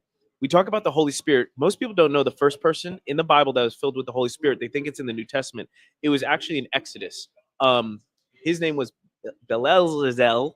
He was filled with the Holy Spirit and the spirit of creativity to actually build the temple. Most people don't know that. So there's a spirit of creativity. God's seeking and roaming around the earth to get his will done. So if Christians are all going like this, putting their hands down, don't send me, and they're going like this, no, I'm too scared. God's going to go, well, guess I'm going to go for Elon Musk. He'll build it. He'll build the thing I need. Oh, I guess just like I used Cyrus, I'm going to, in the Old Testament, I'm going to use Elon Musk. If you're too scared to step into the things God needs, he's going to go find somebody else. But here's the thing. He can use Elon Musk, but without Elon Musk, and he can use a donkey. But wouldn't it be better if Christians stopped being scared because they don't understand or know something, and stop shaming people or stop pointing the finger or casting judgment, and instead stepped into the calling and said, yes, send me. this is a mission field. Come on. This is where the world is. You better not have TV, not have a cell phone, not have a computer. If you don't have all those things and you're throwing stones, fair enough. If you live in the fields, fair enough. But if you have any of those things and you're demonizing the next evolution of technology, be careful, because you're already in the thing that you call the The demon. fact that you just said evolution is going to make people mad. So say revolution. The Edition. revolution. Next edition. Yes, But- the but revolution of tech. Honestly, that's good news. Yeah. And I think that's what Jesus came to do. I know that's what he came to do. He came to set the captives free and show us how we were supposed to live. And the last time I checked, Jesus hung out with the sinners. Now, we're here in San Francisco right now. There's about to be a lot of people that show up here in the OnChain Summit. Am I saying that all these people are sinners? No. What I'm saying is we need to occupy all spaces. Yep. And show up and show off the goodness of God in the land of the living. Come on. And I don't want to wait to go to glory and to be in heaven and the Lord to say, like, look, this is what I had for you. 100%. This is what I had for you. I had to do. all that lined up for you.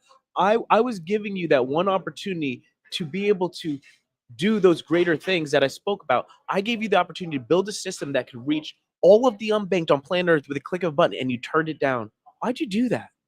I was too scared. Well, guess what? It says in scripture, you don't have a spirit of fear, but of love, power, and a sound mind. Mhm. So have a sound mind. Step out of that fear. Be creative. Try things. The Lord will be with you. It's okay to try and stumble. It says you can stumble how many times, Yeah. and he's still gonna pick you back up. So I don't know, man. I think this is exciting. I'm excited to see what we're gonna do here in San Francisco. I used to be one of those crazy sinners. You know my testimony. I was running around in the Tenderloin. Tenderloin. Needles hanging out of my body. I was literally at the Tenderloin last night, and my heart That was me. was throbbing. You would have saw me 7 years ago. We're gonna go down there for a kick movement, and we're gonna bless do some people. creative. We're gonna do some creative evangelism, like our boy Travis Doodles, and just bless some people. But it really broke my heart to see kids down there in the Tenderloin. It's so sad. That's why It's worse than Skid Row. It's I've never the seen it's anything like the it. worst, and that's why we come with a humble heart here. And to everybody out there, like when we talk about what we walk in right now and the love that God has for us and the grace He has over our lives, it really is just grace and mercy. I was one of the people in Tenderloin 7 years ago, and now by His grace, I'm sitting here with Weston doing this thing, dude. So like, God's good. That's it. God's good. In the Howard, on the set, Christ is King. Never forget it. It's more than a meme. It's a movement. Come on. We're here to bring the church on chain because it's what God wants to do in these last days until He returns. He wants to return for a spotless bride, and we want to be the bride of Christ. Sounds crazy as guys to say that, but He's coming back for us, and we want to see the Lord do amazing things. And the iteration of bringing the church on chain and experiencing giving resources to the unchurched and those who are hurt and broken, and knowing that that seed is going 100% right into the pocket of the person that needs it the most, rather than how many times can we cut this apple seed before we put it in the ground? Bingo. No, it doesn't work that way. Come on. Let's get them the seed. Let's sow into them. And we're doing it through, right now, the Kick coin. All right. So we have one last thing to say before we get out of here. Christ is King, baby. Christ is King, baby.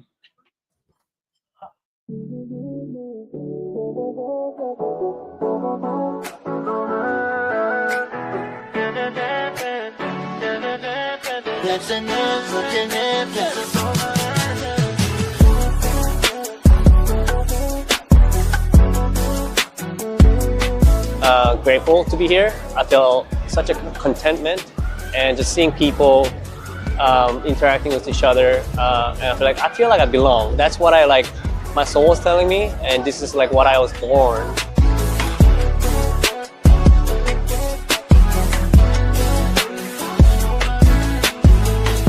And it's a challenge. I haven't figured it out all yet. I make mistakes, and I feel from that place, the Lord really like comes in.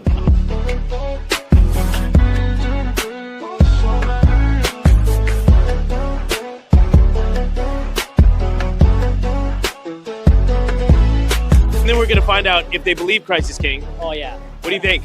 I think this is brilliant. Should we do this? Let's go, glory. All right, let's go. Do you believe that Christ is king? Yeah! Do you believe that Christ is king? Yeah!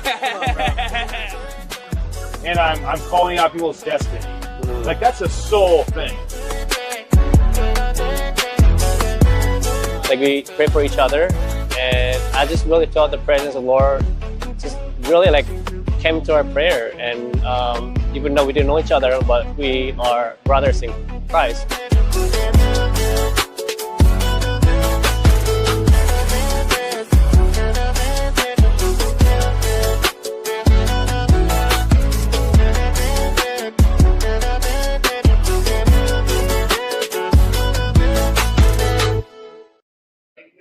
Eric, wow.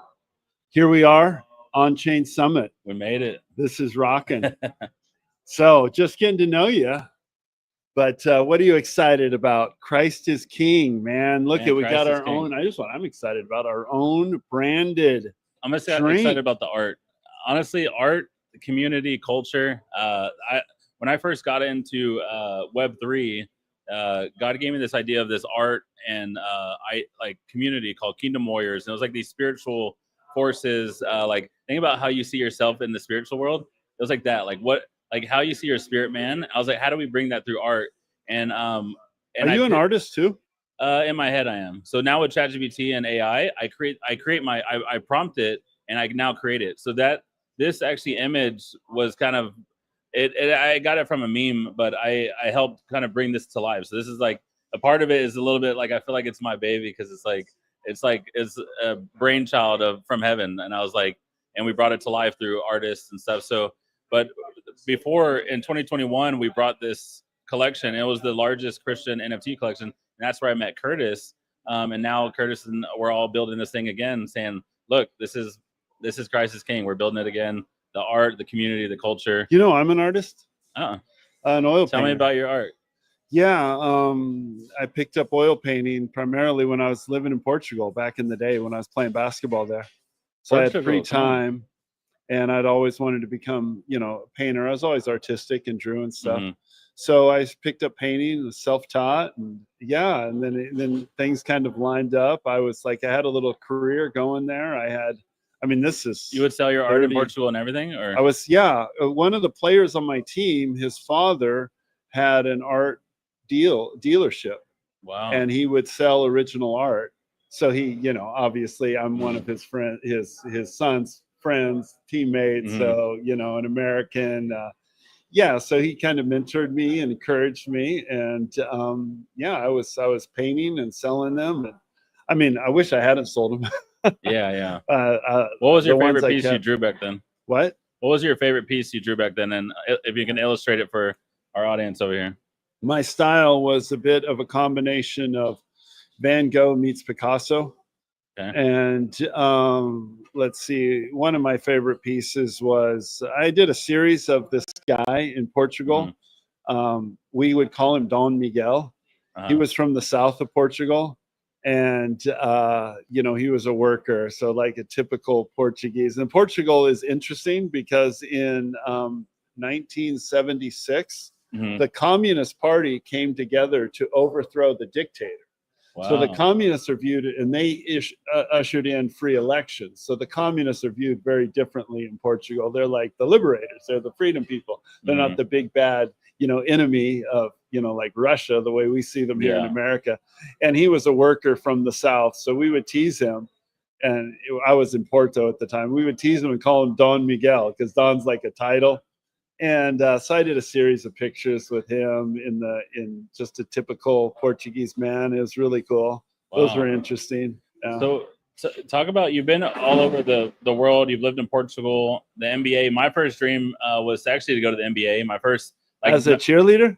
No, in basketball. Oh, So- you're a basketball player So I was a too. basketball player all growing up until I only joined cheerleading and got a scholarship my senior year.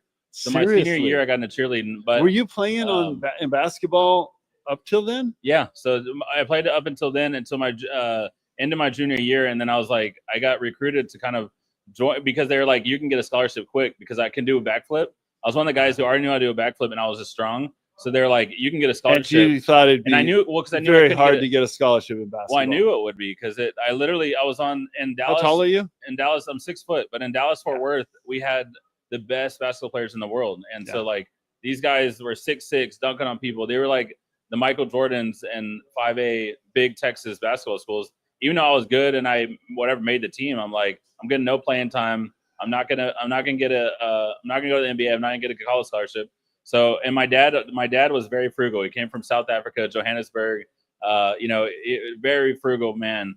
And he was just like, Eric, the only way you're going to college, or he's like, you need to go to college, but I'm not going to pay for it. You need to get a military or athletic scholarship. So I ended up getting, after basketball was doing bad, I was doing bad in school. I was like, I got recruited, and it just felt like an open door. And I felt like God was like, do That's cheerleading. super cool. I did it my senior year. I got so good that, I got a college scholarship. Wow. So you're an all-around athlete. Yeah, but basketball is my main sport. Like today, I like playing rec ball. I did a 35 and up league, and it was pretty fun. I had to lose. It was kind of hard because I don't like running as much, but I want to get back in shape. You need to get back in shape. Well, I'm 55. Yeah. And so you need to get back in shape. I still play very competitively inside prison. Play. Oh yeah. No, wow. You play prison ball. That's the hardcore. Oh, we going to prison. Oh, it's a hoot. It is so much fun. San Quentin. What is it like? We go to San Quentin. We go to Solano prison. I've been going to San Quentin for over 19 years. So, my joke is I've been in and out of prison the last 19 years. By God's grace, I've never been incarcerated. Wow. But yeah, we go in there and we play against them. It's very competitive. It is super fun. It's so rewarding too. And so you and I were talking about like it's interesting. Like you think about like OnChain, like OnChain, and you think about prison. Like I don't know. When I think of prison, I think of like cops and like getting like arrested with handcuffs in chain. So talk about prison and like how do we free some of the people, whether it's free their mind, emotion, spirit. What are some things for the people listening? How you can, one, get involved in prison ministry, but one, how it's impacted you and your life. We had an hour-long conversation about prison ministry and how much your life has changed just from loving on people and how much they actually served and loved you by being in. Yeah, no, I initially went in there just because my friend kind of dragged me. He kept inviting me, and I mean, in my mind, I didn't think the competition was that hard, that tough, and it's like, just. He got me in the first time, and I was hooked the first time. Wow. One, the players are very, very good. In fact, one of the guys who I played against could go to the NBA. He had the talent to go to the NBA. It's just his D1 dream got interrupted, and series of circumstances. You can see it all in the documentary Cue Ball. Award-winning documentary. That was amazing. So that's my group. That's Were you my in that team. documentary? I was in it behind a wall almost. So I didn't make it on screen at all. But those are all my friends. Those are the guys I played against. And Harry ATL Smith, I played against him. Yeah. He's my size, just very athletic. He actually got invited because of that documentary and because the Warriors were involved in our program. Yeah. He got invited to go try out for the G League. The Santa Cruz Warriors afterwards. He didn't make the team, but he could, he didn't completely embarrass himself. I mean, those guys are really, really good. Yeah. But that's the level it's at. But I mean, it's so powerful because one, it just completely changes your mindset to whatever it was before to these are people. They're human beings. Yeah, they made mistakes. Mm-hmm. It's all different, very diverse people in there. Yeah. You start hearing their backstories, the trauma they went through in childhood. Yeah, it's heartbreaking, man. And and the guys I know have turned their lives around. Like talk about that. Like some of the case studies you've seen of people coming out of prison, maybe the hardest gangsters in the world, give their life to Christ, and like what are some things they've done in real life? Yeah, so one of my dear friends, Raphael, he's on Cue Ball, so he tells his whole story there. And when he was like 18, he was very, very angry young man. And it was all about respect and all that. And he enforced that respect through violence. And anyways, he got in an altercation and stabbed another young man and killed him. And so I had known him for several years by then. I didn't know his story till he shared it all on this movie, Cue Ball, you know. When I met him, this is years later, he's probably in his 30s now. I think he was in 20 years total, close to that, something like that. I met him. He was just very, very kind, gentle. He was initially he was the point guard of the team and very selfless point guard, you know, very high emotional IQ. Then he became a coach, which I thought was really cool because he's still young, he could play, but instead he felt led to coach, and he, you know, they use that to pastor, you know, it's like the peer mentoring that's happening in the program as it's evolved. He's now out. He's working for a nonprofit. And so, you know, we're based here in the Bay Area. I live here in the Bay Area. He's based in LA. So he's now building our program inside Valley State Prison, which is down near Fresno. And he's leading it. And so the prison officials, who their policy has generally been, you don't want to keep formerly incarcerated people, you don't let them back into prison because of all these dangers. They have seen the effects, the changed lives, and the positive effect of these programs. They've earned so much favor that now the prison officials are inviting them back. Formerly incarcerated are coming in, because the flip side of that is who knows better. And he goes in, and I was just so impressed at all the times, you know, how selfless he is, how well he interacts with the other incarcerated brothers, how he puts the team first, how he's not selfish. And, you know, it's just a testimony to the power of people to turn their lives around, the power of redemption. Human beings can change. Yeah. And that's what's important. And then we were talking about re-entry. Talk about what is re-entry and what are some solutions that we as, you know, Crisis So King re-entry is the term that they use when someone finishes their sentence and they go back into society. They are re-entering. And so initially they're generally on parole, and then you want them to re-enter successfully.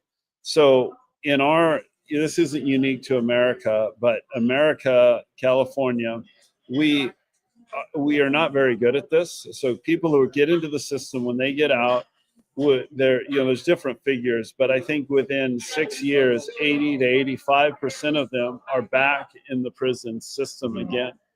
So rather than it just being what you would want, is they make a mistake, they pay the consequences, they learn their lessons, they pay their debt to society.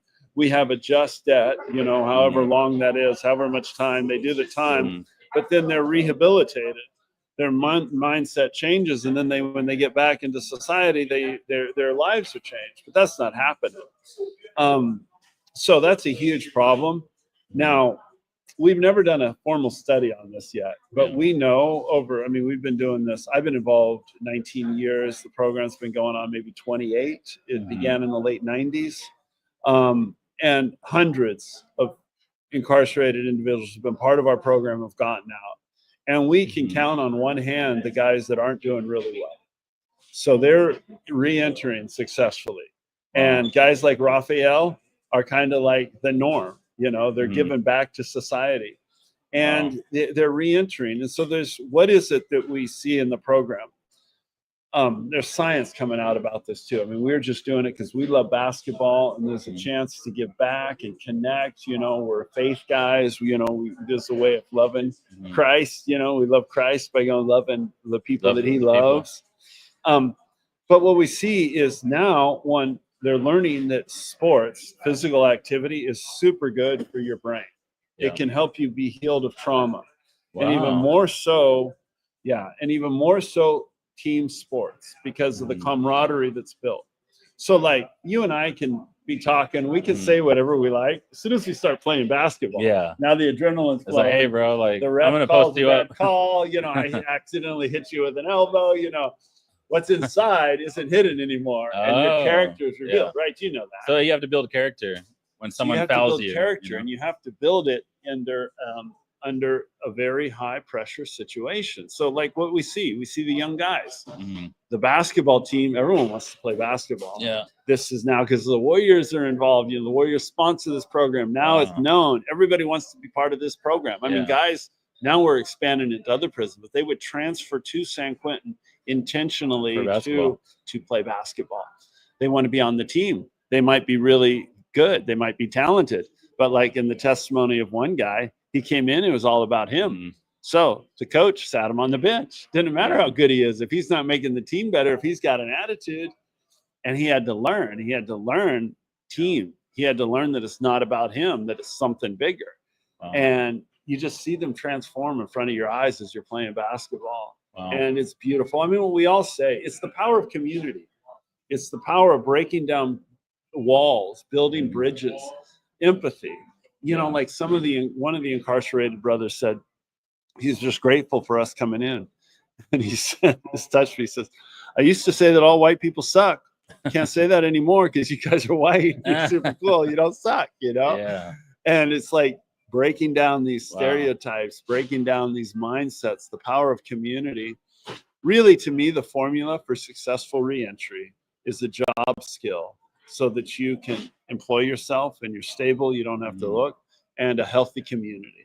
Yeah. There's more to it than that. You know, you have to be healed of your trauma, but it's a healthy community that helps you be healed of your trauma.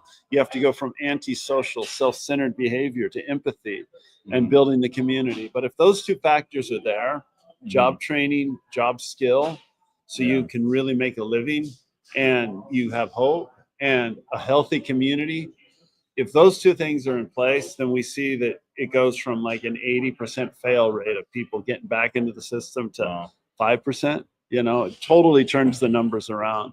I love what you said. With Christ is King, our whole goal is healthy community in real life. That's why we're in real life, about 15, 20 of us here. And then there's, you know, going to be over 300 people we're going to be meeting with over these next few days. And then healthy community and then teams. So let's talk about teams, because Christ is King, this has been one of the best teams of technologists, from Ian to Curtis, Brandon, Wes, Albert. We got some of the best media people, artists. We got artists in the Philippines that are the most amazing artists, animators from the Philippines. You want me to throw out some a use case that I see of Christ is King? Yeah. Well, one, just like, okay, check this out. What is Christ all about? He told us what he's all about. He says at the end, this is what I'm judging you by, not by whether you owned a coin. You know, no one's going to get to heaven. No one's going to get favor with Christ. If you own the coin, you get to heaven. No. It's not from owning a coin. It's not from memorizing scripture. It's not from casting out demons in his name. So this is how I can tell if you're really one of my followers. You show love to the people who need it most and the people who can't pay you back, the widows, the orphan, the prisoners. Okay. That's the litmus test, because talk is cheap. I'm watching what you do. Okay. So if we believe Christ is King, let's partner together, even like we're doing right now. We have an invitation from the CDCR officials. They love our program. We started it in San Quentin. Now we're expanding to other prisons. They want us in every one of the state prisons. There are like 35 of them. They want us in every single one. We just need more players. Wow. What if Christ the King could help us promote that? Okay. So we could sponsor prison ministry with you guys? Oh, you could totally sponsor prison ministry. And imagine if we could train up reps. Them a few. What? We could train up people to like how to go into all these prisons with you guys, with your guys. Absolutely. Innovate. It'd be so easy. We could, what if we gave them a little, you know, like a little tip, you know, like right now we try to help one another, you know, like it's all just a grassroots movement, you know, so like, if we had more players, we could go into every single prison. And I tell you, man, the door is wide open. We're a faith group, you know, we like to talk about Jesus, but we just show up. The incarcerated brothers like to tell us about how Jesus has touched them. Yeah, they're really reading the Bible. They're praying. They're getting the Spirit in there. Yeah. What if we started working for job training? What if we started getting Christ is King coin to figured out a way, you know, maybe this is down the road to parolees. What if they started building up their wallet? It'd be easy for parolees, but what if they had wallets inside prison? Yeah, and they started saving their account so when they get out. Yeah, what if we could give them micro payments for different things, you know? Because then they can have like 3 to 6 months, a year of savings to pay for their stuff as they're finding a job. What if it was custodial, so they're saving up money until when they get out, you know? What if we started partnering like artists? Okay, here's another one of my good friends, Brian AC Gonsolin.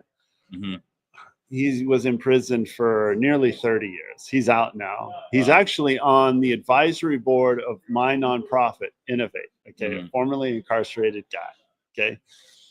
Amazing. He you know, his life turned around. Maybe it was 10 years in, you know, his mindset started to shift. When all I met was this amazing mentor, an older guy who's building up so many people. I got to go to his resentencing hearing a few years back. It was deeply moving. You had all these guys, these young men who had been in prison and are now out. They came to share before the judge what Brian meant to them. They said, you know, they called him Uncle B. They said, Uncle B is the guy who inspired me to stop being negative and stop thinking only about myself, but to look outward, inspired me to change my life. You know, not only that, then he mentored me. Then he also trained me. He was part of the media department inside San Quentin. And he, you know, produced all the, I mean, they have a top rate media department inside San Quentin. He had trained these guys and now they're out working in the field of media production because Brian had did that. Wow. And I'm looking, man, Brian has made so much impact and he's been incarcerated. What excuse do I got? Yeah. Okay. Now Brian's out, you know, what if we partner with them? There, you know, we need media production, you know. He actually just won an Emmy for a piece that he worked on with the Warriors production team. He was the producer of it, and it won an Emmy. It just shifting this mindset, okay, that these incarcerated individuals are human beings and they have tremendous human potential. But what if we could figure out a way, you know, to start employing them while they're incarcerated? You know, they can work on chain, they can build stuff on chain. They get paid in cryptocurrency. You know, maybe there's some sort of restriction that they get it when they get out. We're going to do something with that. We're going to develop something with that. It's so needed. Shout out to my guy, Jay, out of Texas. He has a podcast called the Forgiven Felons Podcast. And his prison ministry for the past 10 years, he was in prison, came out, totally redeemed. God set his life apart. Now he has a ministry called Forgiven Felons Podcast. And he builds a network for jobs and all this stuff. He goes to Florida prisons, Texas prisons. And anyways, I was on his podcast and I brought Brian Head Welch of Corn on his podcast too. But he has he has a friend. It's the number 2 most downloaded podcast app in prison. So his app, people can listen to like all these redemption stories. New entrepreneurs, people like Brian Head Welch of Corn, my story, others. He's a friend of yours? Yeah. Oh, I'd love to meet him. Yeah, he's really cool. But get this, so each one somehow on his platform, the app is where all these guys can watch it, and they're just consuming it like crazy. But even my story alone, which I'm like just so humbled that God used me for this, 800 plus people watched the story and watched the altar call I gave at the end. And like how I was about to be in prison because of the pounds of marijuana I told you about, and God has saved me from all that. And so, and I gave this altar call and like this prayer for downloads and dreams and visions and blueprints while they're in prison, so they can come out and be an entrepreneur. And he's setting up, you know, landscaping, plumbing, different things so they can get like plumbing and landscaping, because it's sometimes harder to get those corporate jobs, but there's all these jobs we need that are in the labor. It's difficult. That's someplace that the culture needs to shift, and we need to look at the data. Okay, you know, like we can share stories, and everyone has anecdotal stories, and someone, you know, they're rightfully fearful, you know. But if you look at the data, it turns out that someone who's formerly incarcerated, the formerly incarcerated population, if they're given an opportunity, outperform the general population. They make better employees because they're grateful for the opportunity, and they're less likely to leave, and they work harder, you know, and they have something. So, you know, you've got to create a proper work environment, you know, like we need to grow as employers, you know, we got to be more, you know, trauma informed, know that some people, you know, create a safe place for them, grow in that area. But we need to stop seeing this as like this is a wonderful place for us to look for employees, which the world desperately needs. I mean, you know, like we're facing a demographic drop and we need employees, you know, rather than, I mean, I guess our appetite's kind of changed for bringing people from overseas with A1 visas. Hey, let's look for those people right here. They're coming out of the prisons, and let's stop having this prejudice that just because they have a background and maybe they're a felon, you know, that's just a letter, man, and giving them opportunities. And the data shows they'll, you know, like, I mean, employing anyone's a risk, but the data shows that they make great employees. So talk about, we're here at this base chain. CIK has been, was called to be the lead sponsor and kind of put together this hackathon, and we're coding and develop, and all these 20 different teams are coding and developing apps to serve different use cases and different niches. Talk about, you've worked with Ian, who is, now really helping us think bigger, and he's building Attention Live and Web3 AI. Talk about what you're seeing as use cases and just the energy you're seeing here on how we can collaborate and co-create with Christ the coolest things on earth. Yeah, so many different use cases that I'm thinking about. Something as simple as, when we were talking about, I don't know if this was yesterday, we were talking about this as a potential use case for the Christ is King token. Okay. Mm-hmm. If you can gamify certain activities, and they're building this daily bread app on top of it, a mini app, mini's the new micro, this little mini app on top of the base app, the coin app. Okay.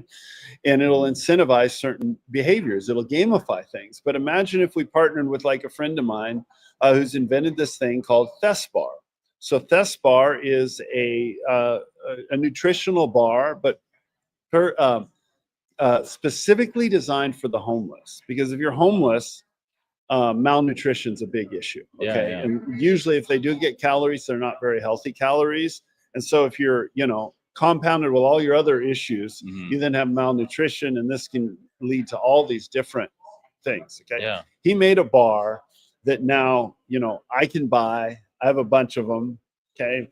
And it has lots of protein, and it has all the nutrients that a homeless person needs for one day. Wow. And it's specifically designed, like it's soft. But you still like it too, though? I like them personally. Wow. Some people don't. I like them. I think they're very tasty. Yeah. It's like chocolate peanut butter-ish, Yeah. It's soft enough, so it's not too chewy. Some of the protein bars are too chewy, and if you don't have perfect teeth, or if you have issues with your teeth, it's hard. And then it has a QR code. It has a little verse on there. So it's another beautiful tool that, like, I keep some in my car, and I see somebody and I say, I don't like to give them money necessarily, because I don't know if they're going to do that, what they're going to do with it. And I just say, hey, can I give you this bar? They're very grateful, and I pray for them. Imagine if we partnered with them, something like that. Okay. We partnered with Thesbar. We mobilize the faith community, and we go all across the city, and we hand out these Thesbars, and then the volunteers get some sort of points. They get Christ is King points if they snap a picture that they're with, that they're giving this Thesbar to this homeless person. We can mobilize so many people. Now, that's just a first step. That's not going to solve homelessness, but I'll tell you what it's going to take to solve homelessness is us looking at the problem in a different way. We've got to stop looking at it as them versus us, and look at all of us together, and realize we're all in this together. And then when we start thinking creatively, so when you shift from this person, or you don't even view them as a person, you just walk by, you don't look at them because you're afraid, you don't know what to do, to actually connecting them as a human being. Yeah. That's the first step. Now, what if we, another friend of mine, runs Kevin Adler. He launched this ministry called Miracle Messages. Yeah. Okay. And what he does is he uses he will connect with the homeless, and if they want, he and his ministry will do the sleuthing work to help them connect with family members. Wow. Turns out that's a big issue. Like, if you have a homeless, let's say your brother, or let's say your daughter just turned 18. So she's 1 month older than 18. She's in San Francisco. Maybe she ran away, or maybe she was manipulated into running away. Okay. Maybe there's a human trafficker involved, and there's some trauma bonding there. Where she's at, more or less. You think she might be at this certain, homeless shelter. If you go to the homeless shelter, even though you're her father, even though she's barely over a minor, they will not tell you if she's there or not. Wow. So you finding her is a big issue. So family reconnecting. Okay. And a lot of times the homeless person, they don't have access. They don't know. Anyways, Miracle Messages connects them. And in the case where it's appropriate, and first of all, they have to opt in, they'll reach out to their family. And if they make a family connection, it ends up in positive things. I think 1 out of 4 times, once they make the connection, it ends up in the person no longer being homeless. Wow. And it's a beautiful human story. Imagine if we could use Christ as King as a coin to incentivize that. What if we gave some sort of incentive to the homeless to sign up for this? Wow. We can text them a little bit of coin. We can get them banked. They may, they have issues with banking, but they have a cell phone. All these amazing potentials of how we can mobilize the community to solve the most important problems. Awesome, Ted. Well, thank you so much. Well, thank you guys on here. This has been an amazing stream. We're going to probably be coming to you guys tomorrow, but what we just said about doing the things for the least of us, we're about to go outside on the street and do it for the least of us right now. Let's go. Love you guys.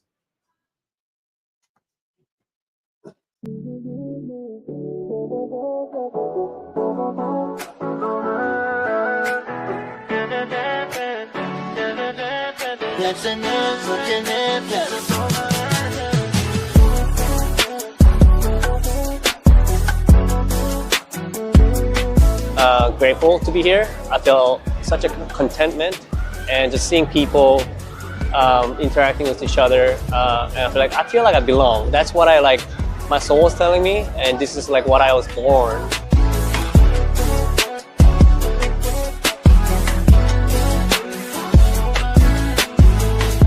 And it's a challenge. I haven't figured it out all yet. I make mistakes, and I feel from that place, the Lord really comes in.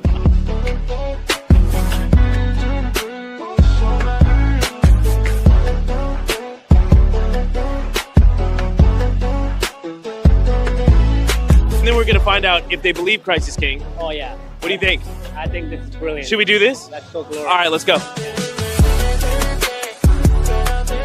Do you believe that Christ is King? Yeah! Do you believe that Christ is King? Yeah! And I'm calling out people's destiny. Like, that's a soul thing. We pray for each other, and I just really felt the presence of the Lord just really came to our prayer. And even though we didn't know each other, but we are brothers in Christ.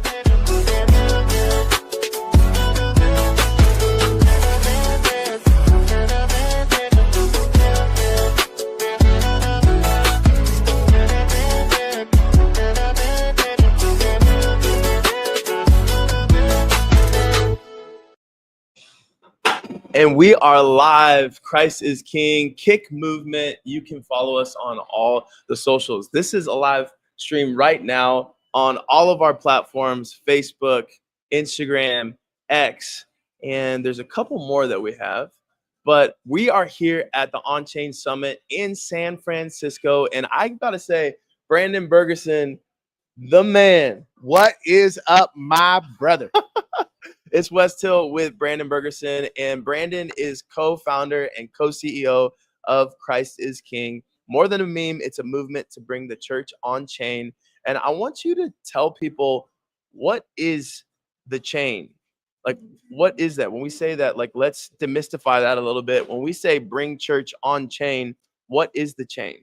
When they're referencing chain, they're referencing the blockchain. Okay. And essentially what a blockchain is, for those that don't know, Make it easy, make it plain. It's a digital ledger that you can't cook the books on. So it's fully transparent, and it actually eliminates the need for middlemen. So you can transact, you can do smart contracts, you can do things where you couldn't normally do before, but it's all about transparency and keeping things real. Yeah. So I asked the guy on our team, his name's Paul, is an amazing guy, salt of the earth. I'm like, you exist. On paper, he's a white boomer. He lives in San Francisco, and you would think he'd be the enemy to everyone here. Yeah. But he just loves no one I've ever seen before. And Yes, he's got an he's amazing amazing. heart. That's what I say, salt of the earth. And so Paul was kind of talking to me. I was like, make it plain. I'm a third grader. Right. My wife and I have 4 kids, and my oldest is in 5th grade, and my middle, one of the middles is in 3rd. And I was like, right in between there, that's where I kind of want to be able to know and understand what the blockchain is. And to your point, it's this visible ledger, but talk a little bit about why that's important to have a visible ledger and what that would do for the church. Well, it's really around what I like to say, truth and transparency. And the transparency is key. And specifically, there's so many different use cases we've talked about over the last few days as we've been here. But a lot of it is around like transparency and specifically in giving. Okay. Right. So I know that I've always had this heart where, man, I would love to create a certain blockchain or a certain type of application using blockchain technology to help nonprofits, to help ministries bring visibility. I know there's so many people that would love to give more, but unfortunately, churches and nonprofits, there are some bad actors in those spaces, and people don't know where their money's going. And so this fixes that, because it absolutely, they need transparency, and you can't mess with blockchain technology. You can't cook the books. Come on.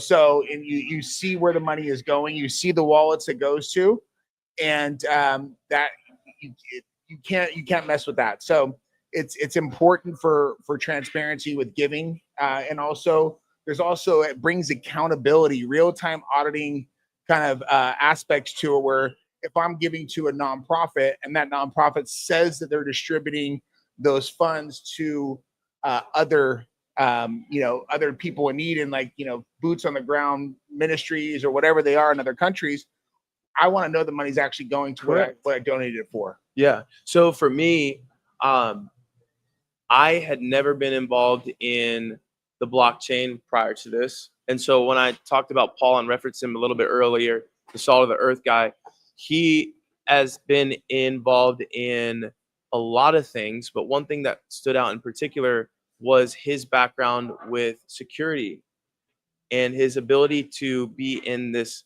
concept of the internet. Some people call it the wide, wild west. We've got AI starting to come out and further itself. We've got Web3, which is a whole other beast as well. And so he was talking a little bit about security measures and how you're constantly trying to plug holes. Like, think of the Titanic and being underneath the ship, and just kind of right when you plug another hole, another one pops out, and you're constantly trying to plug holes. Like, that's what security measure feels like on Web 2. Yep. And Web 1, forget about it. But with Web 2, that's what kind of it feels like. And the blockchain allows for some of that to stop, where there's not as many holes that you need to start plugging, and it's a lot more secure. Can you talk about the security of the blockchain? Well, I mean, it just there's security. Just depends on what your definition of security is. But in regards to it's more secure because there's less kind of third parties involved, right? And there's less. It's more secure because there's it eliminates a lot of people that. Let me put it to you this way. It's like typically in certain security right now is like, just imagine a blinking red light in a car. Yep. Right. It doesn't actually mean that you can't steal the car. It's a deterrent of that. Now, security in Web 3 compared to Web 2, it really allows for people to not have that confidence where you actually can't steal the car. Does that make sense? Yeah. So one of them is like a deterrent because there's a lot of vulnerabilities. There's a lot of ways that you can hack the system, and a lot of the things are not available. You can't hack Bitcoin right now. Now, quantum computing is the existential threat to Bitcoin, to the blockchain, because of what it can do. But we're our team, Crisis King is one thing that we're working on, but we're working on a quantum proof and a quantum resistant blockchain technology that will actually be able to be super secure post quantum, which means post quantum computing. So it's a next level from where Web 2 is, because there's just more vulnerabilities within the Web 2 applications, because you have so many different components that make up those applications, and there's vulnerabilities in each of those, what they call a technology stack. Yep. So it could be a vulnerability in the server, it could be a vulnerability in the code. So Web 3 and smart contracts mitigate that tremendously, not completely, but tremendously. Yeah. So to go back to the concept of a sinking ship and being able to plug those holes, there'll be less holes that you need to plug. Right. And obviously, if there's an iceberg and there's a big, huge gas that comes in, it's going to be because something was really trying to penetrate that blockchain. But to your point, it's not only a deterrent, it helps you from actually being able to even get into the car to begin with. So I love that. But one thing I love to do on the lives is get to know the co-founders. We had Curtis on here not too long ago. Curtis Smith is amazing. He is your other part of your co-CEO. Yep. And when we met for the first time, you said, man, I love you, but I got to make sure he loves you too. And he goes, but because I love you, I know he's going to love you. Yeah, 100%. Which was 100%. an amazing feeling because I know you guys are like almost on the same wavelength. Yeah, we have a level of together. honor, of covenant that you have with these co-founders and co-CEOs. A lot of people would say that would be hard to do. Before we get into like who you are and what makes you tick, talk to me a little bit about that covenant with a co-founder and a co-CEO where it's not like you guys are bashing heads, but there's this ease because you know that that person has your back. Yeah, I mean, for those that don't know what a covenant is, they talk a lot about it in the Bible. God made covenant with Abraham. There's an Abraham covenant, a covenant with Moses.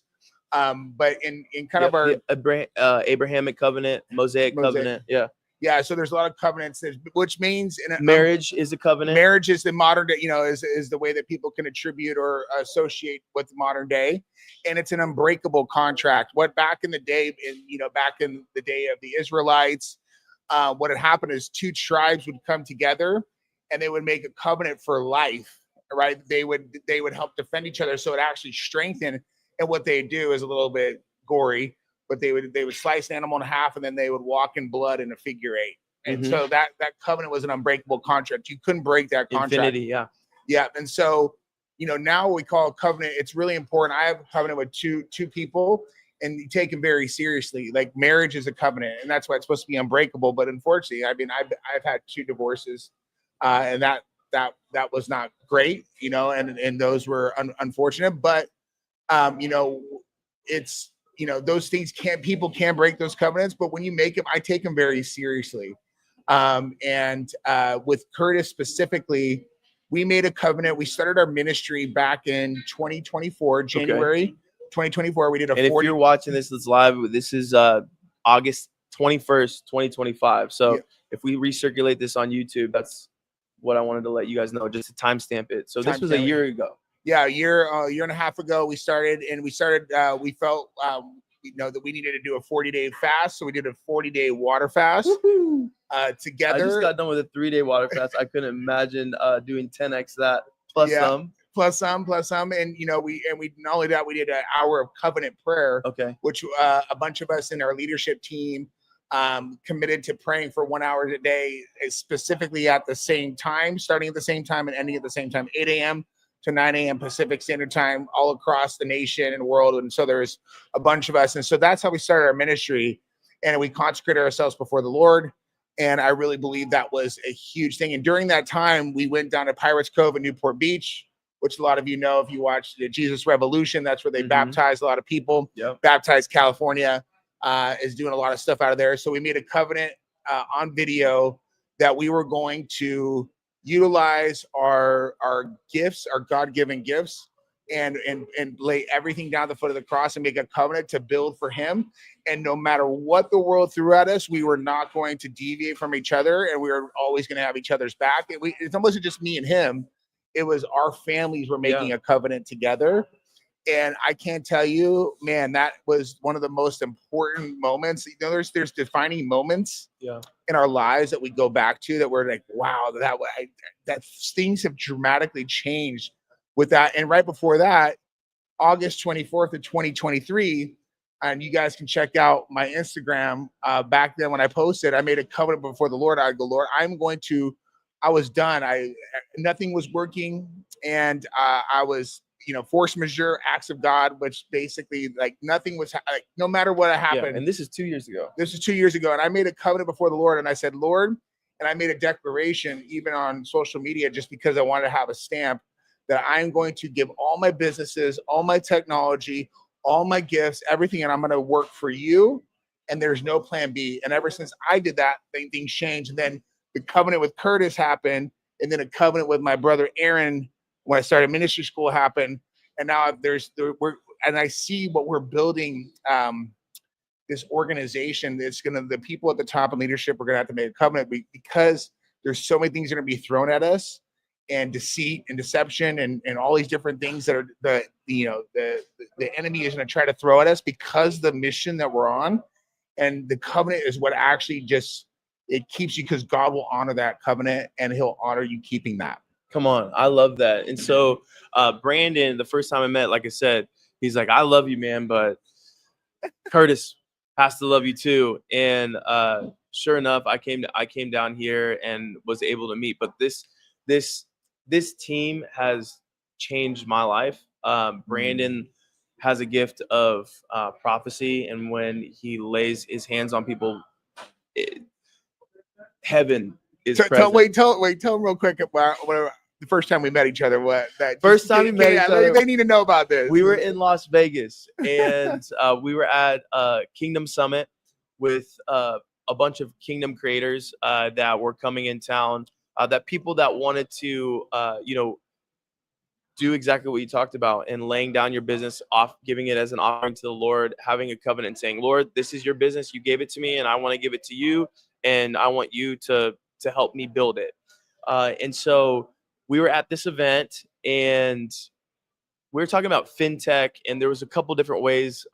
Stephanie Lind, if you're watching this, that's our sister in Christ, and she connected Brandon and I because I was helping out a fintech company scale and do a couple different things. And so I was there as a vendor and had a setup like this with a QR code, and I was out and about talking to people, and we had never met. We crossed paths because this dude's like 6'6", you could see him from anywhere. It's just like Jolly Green Giant. Like there's the dude. Like he's super happy and friendly, and you're like, who is that guy? Like I either hate him or I'm gonna really like him. And so we had never talked or connected. And Stephanie Lind was like, "What are you doing here?" And I was like, "Oh, fintech." And I said that little buzzword, and she's like, "I know someone that you need to meet.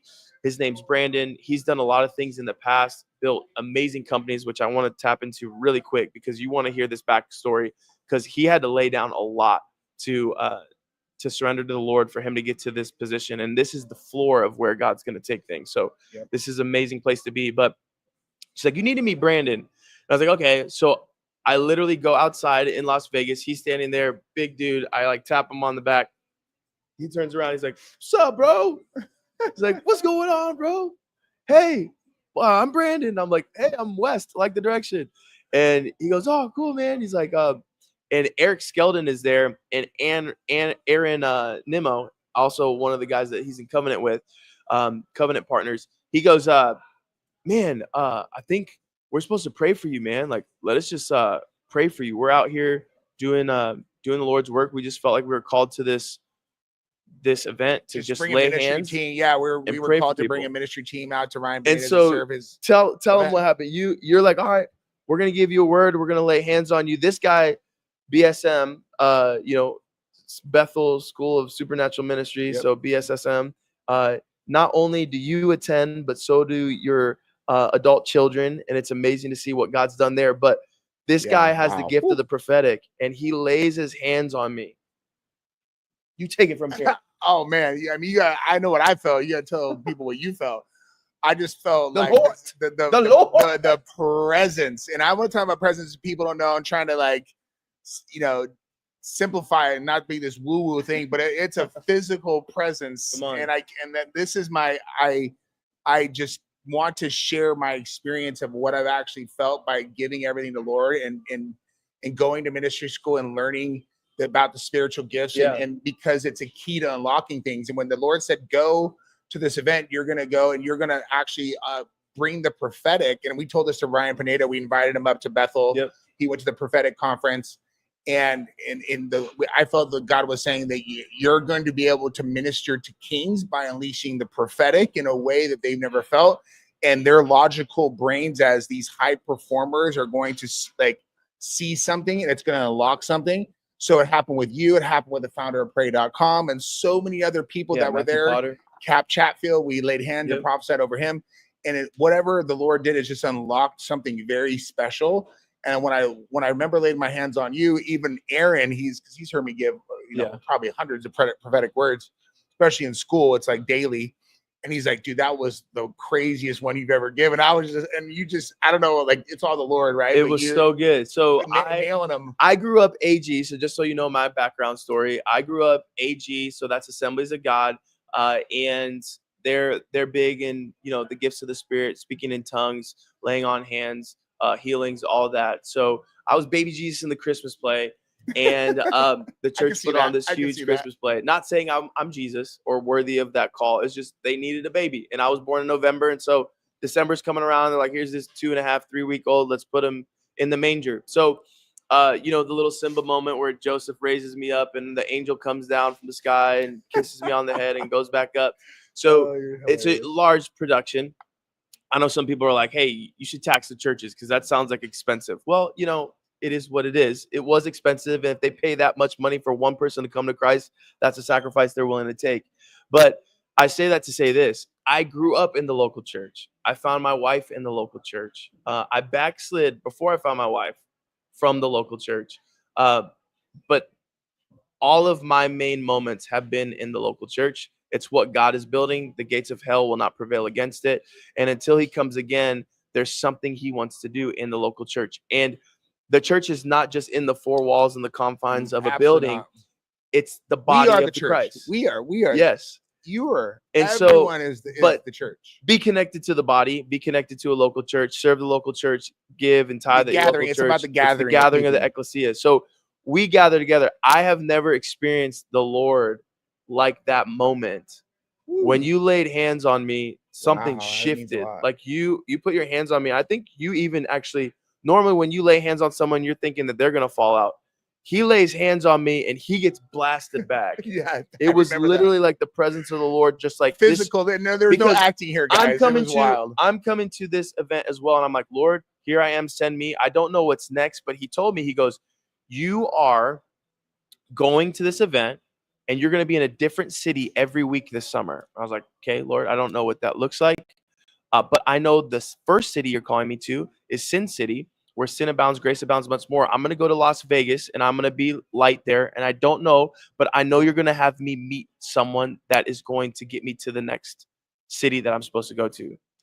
And here comes Brandon, lays his hands on me. And while he's praying for me, I'm like, Lord, what was that? And he gets blasted back. I'm like, you need to give me a sign because this is like really weird to me. Like, I don't want to get over spiritualized this. I was like, while he was praying for me, I felt the Lord's presence and I was like, God, I need you to show me a sign. Tell me something so that I know that this guy is not just saying words and being wacko, like, and having him do, because I was feeling your presence, but I want to know, give me a sign. So I'm doing this with the Lord. And Brandon literally says after the prayer, it's like, whoa, that was the most powerful. That's crazy. This is amazing. And I go, man, he goes, tell me your story, man. I was like, I'm here because I feel like, You're on a mission. I was on a mission. And you go, I'm on a mission as well. And I'm building something. We're going to be in a different city every week. I'm so busy. And right when you said that same thing that the Lord had put on my heart, I knew we were connected together. So it was so crazy. And then we just kind of like, we just started to hang, like, he's like, he invited me to his friend's house. I'm like I'm just going to stay in Vegas. Yes. And just like, it was there's so much fun to just follow the breadcrumbs from the Lord. And then we were literally like hanging out for 4 days and people thought we were brothers for like 10 years. Dude, it was insane. Wild. So literally I'm getting ready to drop this guy off at the airport. And all of a sudden, like they're all getting out of the car because I was like the Uber driver that week while you guys were there. Yeah, with the dinner. Yeah. And so I come up and I'm getting you ready to drop you off for the car to go to back to Reading. And I'm like, bro, I had this in my heart and I was like, I feel like you're supposed to stay. And so his son and ministry partner are there and they're getting out to go back to Bethel. And Aaron's like, yeah, dude, I think you're supposed to stay. I was like, yeah. And then you go, that's confirmation. I'm going to stay. So you stayed and we went from Vegas to LA together. Went to LA together. And met Matthew Potter, the founder of pray.com. Yeah, we got to hang out with him and just, it's just wild. And we just like, and then the Lord started smoking up music again. Yeah. And then we went to Orange County and we met your wife. I'm like, hey bro, we got to meet your wife. You got to get out here quick. And look, bro, we are here. But but 2 months later, I felt like we've been like brothers. Our definitely our spirit. We're like pre-endemic homies for sure. So, to know Brandon is to love Brandon, and I want you guys to know him and to love him as well. We talked with Curtis, one of the co-founders. I already said that earlier. If you're still on the stream, and I want you to tell the people a little bit about your background and your story before Christ is King, and what you were building with Moby, and your love for music and all that, and what the Lord has kind of showed you that what is going to come from this. Yeah, no, that's yeah, my story, you know, when you're telling your story, you don't feel like that's impactful, but it's actually what God uses to encourage, because there's power in the testimony. And so that's what the Bible is. It's literally written testimonies. It's called the Old Testament and the New Testament for a reason. They're testimonies of 100%. what the Lord did in people's lives. Well, you know, so my background, serial entrepreneur, people ask me, trying to simplify what I am and trying to figure it out for so long, just because I could do so much. Do you know what Paul says he is? I know we were talking about. He says he's a janitor. Yeah, I like using that one a lot. But if you were to say, like, what I would define myself as a business and technology architect, like, or just one word would be architect, a little bit more would be business and technology architect. But I love to solve problems specifically that helps people, right? I love that. Like, problem solving is my drug of choice. It used to not be my drug of choice because I used to be highly addicted. Yeah, I wouldn't say highly, but addicted. I used to have that party life and you know, DJ. I was married I was together with my wife for 15 years. Have 2 kids, and we were the first married DJ tandem, I think, in the world. And we were playing at festivals. I had studios down in Orange County, California. And yeah, you know, we're just living this life. We partnered with one of the biggest nightclubs in Southern California. I was one of the partners there, and, you know, in mortgage business, and just, you know, had all the things. But I had an identity crisis. I was, you know, grew up with a single mom with 3 jobs, moved out when I was 16 and a half, you know, and just like learned like basically that sink or swim mentality. I had no, you know, my dad wasn't around. I had no mentors. At the time, and so I just kind of learned by myself and just from the world and just figured things out over time, and ended up, you know, got in the mortgage business when I was 20 years old. Ended up owning my first mortgage company by I was 24. Sold it right before I love this guy. I mean, he talked about 16 years old, him and his mom getting put out, and then like the fact that you knew it was a sink or swim situation, getting the mortgage. So from 16 to 20. What did that look like? How did you get into the mortgage? I was getting in trouble. I was a little too smart, you know, still too smart for my own good.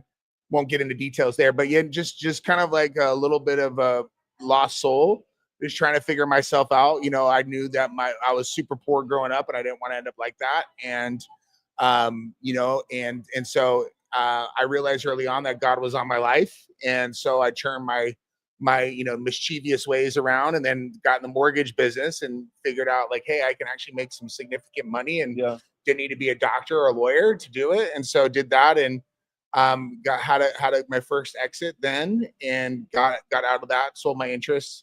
And then I started working in the commodities in space. And so I got a mentor, my first mentor, who's now my godfather, and he taught me a lot about trade finance, oil and gas, and how banking actually really works. Had a currency trading business for some time, did pretty well there.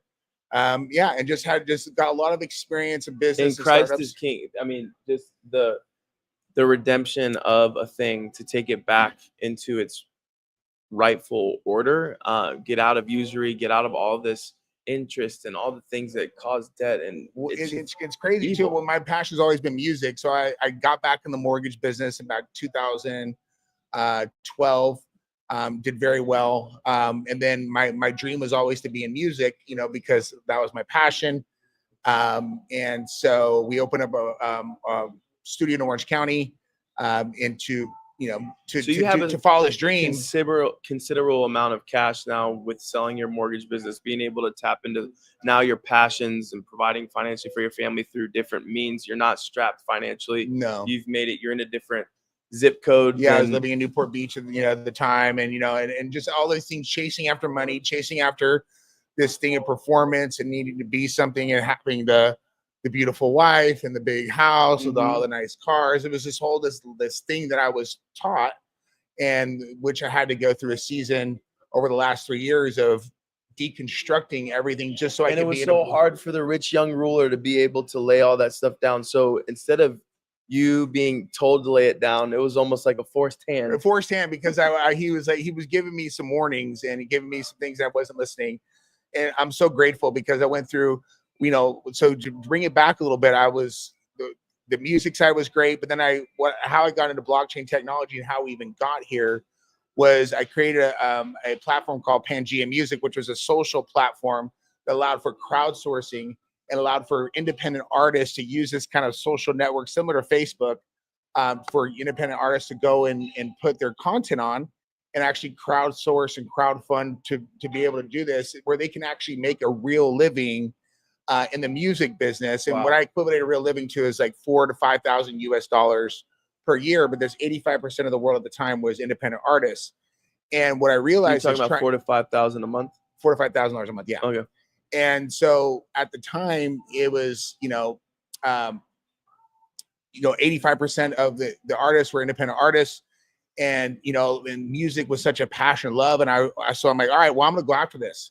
So because at the time I had a music studio, and man, I put a lot of money and a lot of things into music. But there's so many middlemen, so many intermediaries, so many things. You have to pay so much money, and there's a lot of things you're signing your soul to the devil with a lot of these record labels, and that whole model is broken. So when I learned about blockchain technology in 2017, I read 200 white papers, no joke, plus compared them all, and then I built. And this was before AI, so you're not getting the Spark Notes version of these white papers. You got to get them. And 100%. So then we built this thing called Pangea Music, trademarked it. And I was like, okay, great. I made using blockchain technology. I figured out a way for independent artists to make a living in crypto. But there was a problem. There was no way for them to spend the crypto. Then I shelved that thing. And that's when I came up with Mobi, which was, I was called to build this banking and payments platform to build a redemption to the banking world, which is so that's I spent 4 years of my life building that crazy story. One of the top, 200-300 tokens in the world at one time. We're about to get listed on Coinbase. Everything is about to happen. We had a super big commitment to come in. This was 2021, 22. Okay. And then everything fell apart. UST, which is Terra Luna. How did it fall apart? Well, if anyone's familiar with black swan events, they're like typically once in 100 years, like crazy. Usually it's a financial type of event. So this was what happened with Terra Luna and UST. My investor lost $80 million in literally 1 to 2 days. Not just, it didn't go down, it was completely annihilated. So then we had a cash commitment ready to come in. And that happened. And then I'm like, all right, we're going to bootstrap this thing. And we were in the final stages of being listed at Coinbase, which was amazing. And literally FTX happened and that whole debacle. So what is FTX? FTX is a big crypto exchange. Okay. That happened. And so there was they lost money. Sam, I forgot his name, whatever, Bankman-Fried. Okay. And he got indicted for fraud and stuff. So many people lost money, and so that was a second black swan event, I called it. And what do you attribute to black swan events in the crypto space within that time frame? It's crazy because that's all happened within there's 3 black swan events that happened within a 2-year time period. So that was, I'm like, all right, we're going to bootstrap this. We're going to get listed on Coinbase. This is going to be this will bring the liquidity that we need. We don't need the funding. We can do this bootstrapped. And then FTX happened. Coinbase let go of a lot of people. And then the guy that was listing us, I couldn't get a hold of anyone at Coinbase. So that was done. And then the third black swan event happened. I believe it was January 4th of 2022. My community from the Mobi community is like, well, we just heard that your banking partner Wire, which is our banking partner that was facilitating the regulatory back end for the Mobi app, which the Mobi app was allowing crypto to be spendable at the biggest retailers, and we were giving cash back. So the whole goal was to make crypto easy and spendable for mainstream users, and our target was. And that's what we've been clamoring for, and people have been wanting for a long time. Yeah, So it was horrible because I put my whole life, I went through 2 marriages during this time, divorce. It was, at that time, like, I'm building for God, but I had my priorities in the wrong place because my family needed to come first. So I had to, I had to learn that, and that's why my story now. My kids going to ministry school, my family's completely redeemed. But at that time, all my identity was in Moby. I was Brandon the Moby guy. And then when everything fell off, when the token tanked, I got attacked from every single which way. He rug pulled us, he frauded us, and no one knows. The Lord says that I couldn't defend myself. I spent all my money trying to save it, the sunk cost fallacy. And I was living on couches. I went from here to here and did everything by the book, riches to rags, everything by the book, and then being attacked and just, but also just feeling super shameful that I was a part of something but I didn't have any control over it. And so now I get to speak about it, but I had to go through the season. And so I would do it 100 times again and 10 times more intensely to be where I'm at now, because all that went to say I had all this IP, all this stuff, and I laid everything at the foot of the cross on August 24th, 2023.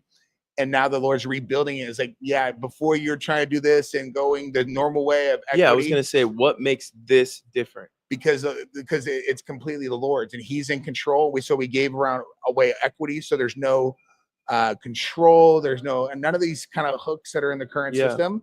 And now we're building it to where it's called like the redemptive economy that we're trying to build. What would you tell business owners that are watching in this or streaming, or even we've got Gen Alpha on here, Gen Z, we've got Gen X, we've got millennials, we've got some boomers might even be on here, right? So this is a huge reach. But what would you tell someone who's in that pit that you were in? How did it turn? And what call to action would you have them to make a shift so that they could get out of the situation that they're in? If you're feeling stuck, listen to this, because he's going to give you some nuggets here. Honestly, it's understanding who you are, and that in whose you are. And when you understand your true identity, then all the other nonsense and all the other the world feeds you always goes away really quick, and you're focused on a relationship with Him. It's such a beautiful thing. And then it's about rest, especially as if you're an entrepreneur and you're trying to and the world's teaching you to grind. The kingdom is an upside down kingdom. So it's like you actually get acceleration through rest. And that's what I learned, is by resting. I just thought of this too, while you're on that train of thought. During COVID, there was this push of, obviously there's a lot of pushes and a lot of pulls and a lot of shutdowns and a lot of lockdowns, but there was this push to get healthy again. People were riding bikes for the first time, outside cycling, all that stuff. There was this push for health again because everybody was clamored inside. Yeah. And I remember I got my first, I was one of those guys that was like, I'm never going to get a gym membership or anything like that. I got a membership at this place called Orange Theory. And and it was like the 2020, 19, 2021, it was this Orange Theory phase. And, it's this box gym where you don't have to think. You just go in and for an hour, you're absolutely going to get everything you need, and then walk out and you're going to be better because of it. But one thing I realized is they had something when you did a treadmill, because there was a lot of tread, there was some rowing, and then there was some open weights. During the treadmill, they would call it push pace. Okay. Then they call it all out, and there's splat points, all this stuff. They gamify your workouts. But then there was a walking pace. And the Lord spoke to me while I was in this Orange Theory, and He goes, everywhere my son went, he walked. And there was this 3-minute, 3 mile per hour pace of just walking. And so when you talk about resting, I think understanding that the Lord, when He came and modeled what our life was supposed to look like, when He put on a flesh suit, it was interesting because He walked.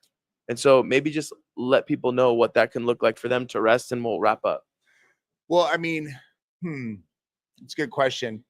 It's just practicing the presence. It's like being in the presence, spending your putting him first, waking up in the morning, getting in a gratitude, thankfulness, you know, coming to the courts with praise and thanksgiving, just starting out. Man, if I don't spend time with the Lord, read my Bible, pray and meditate and do all those things in the morning, my day sucks. You know, and especially if I try to wake up and I'm kind of against the, you know, I just give God space. And now I'm at a point where all right, Lord, what do you want me to do today? Yep. So I'm not hooked to anything. I don't answer to anyone but him. And so now I have this much more restful life. And he's like, today you're just gonna rest and hang out with me. I'm like, amazing. And you're gonna honor the Sabbath, not because it's a religious day, is because he wanted me to spend a day where it's just me and him. So rest is key, taking a break is key, spending time with the Lord is key. And for for those entrepreneurs, just have a word. There's a word that we in our lifestyle brand part of our ministry is called avoda, which is a Hebrew word, means work, worship, service. And so work is worship is our tagline for avoda, and that's really what we're trying to share with entrepreneurs. Is like there's a convergence of making your business and the convergence of business and ministry. So turning your business into a ministry and your ministry into a business, and it should all be one, right? So it's like if you're working unto the Lord, it's a form of worship. So we love that avoda lifestyle. Yep. So I just encourage you, if your goal is making money, life is going to suck. But if your goal is to do what God's in the calling that he has for you, and you use that money as a form of ministry to be applied to what God wants, there's no limit to what God can do. Well, I hope you enjoyed getting to know one of the co-founders and co-CEOs of Christ is King. It's more than a meme. It's a movement. We're building a community on Base. We're here at the Coinbase OnChain Summit, and we would love for you to continue to watch what's going on behind the scene. Go to all of our socials on X, on Instagram, on Facebook. Connect with us, and we would love to do life with you. And we'll see you on the next one. Love you guys.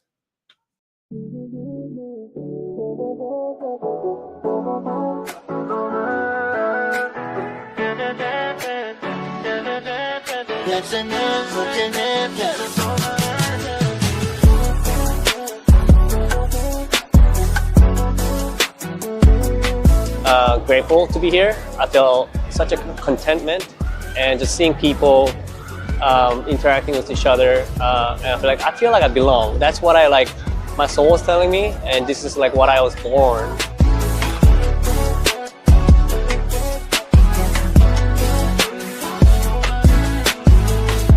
And it's a challenge. I haven't figured it out all yet. I make mistakes, and I feel from that place, the Lord really comes in.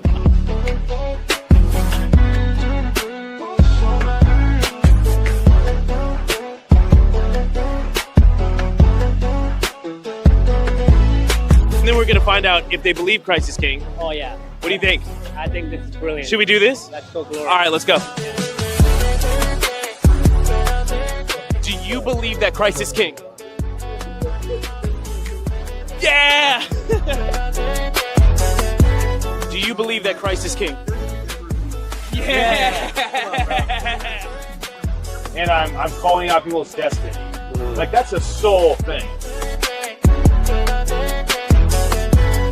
We pray for each other, and I just really felt the presence of the Lord just really came to our prayer. And even though we didn't know each other, but we are brothers in Christ.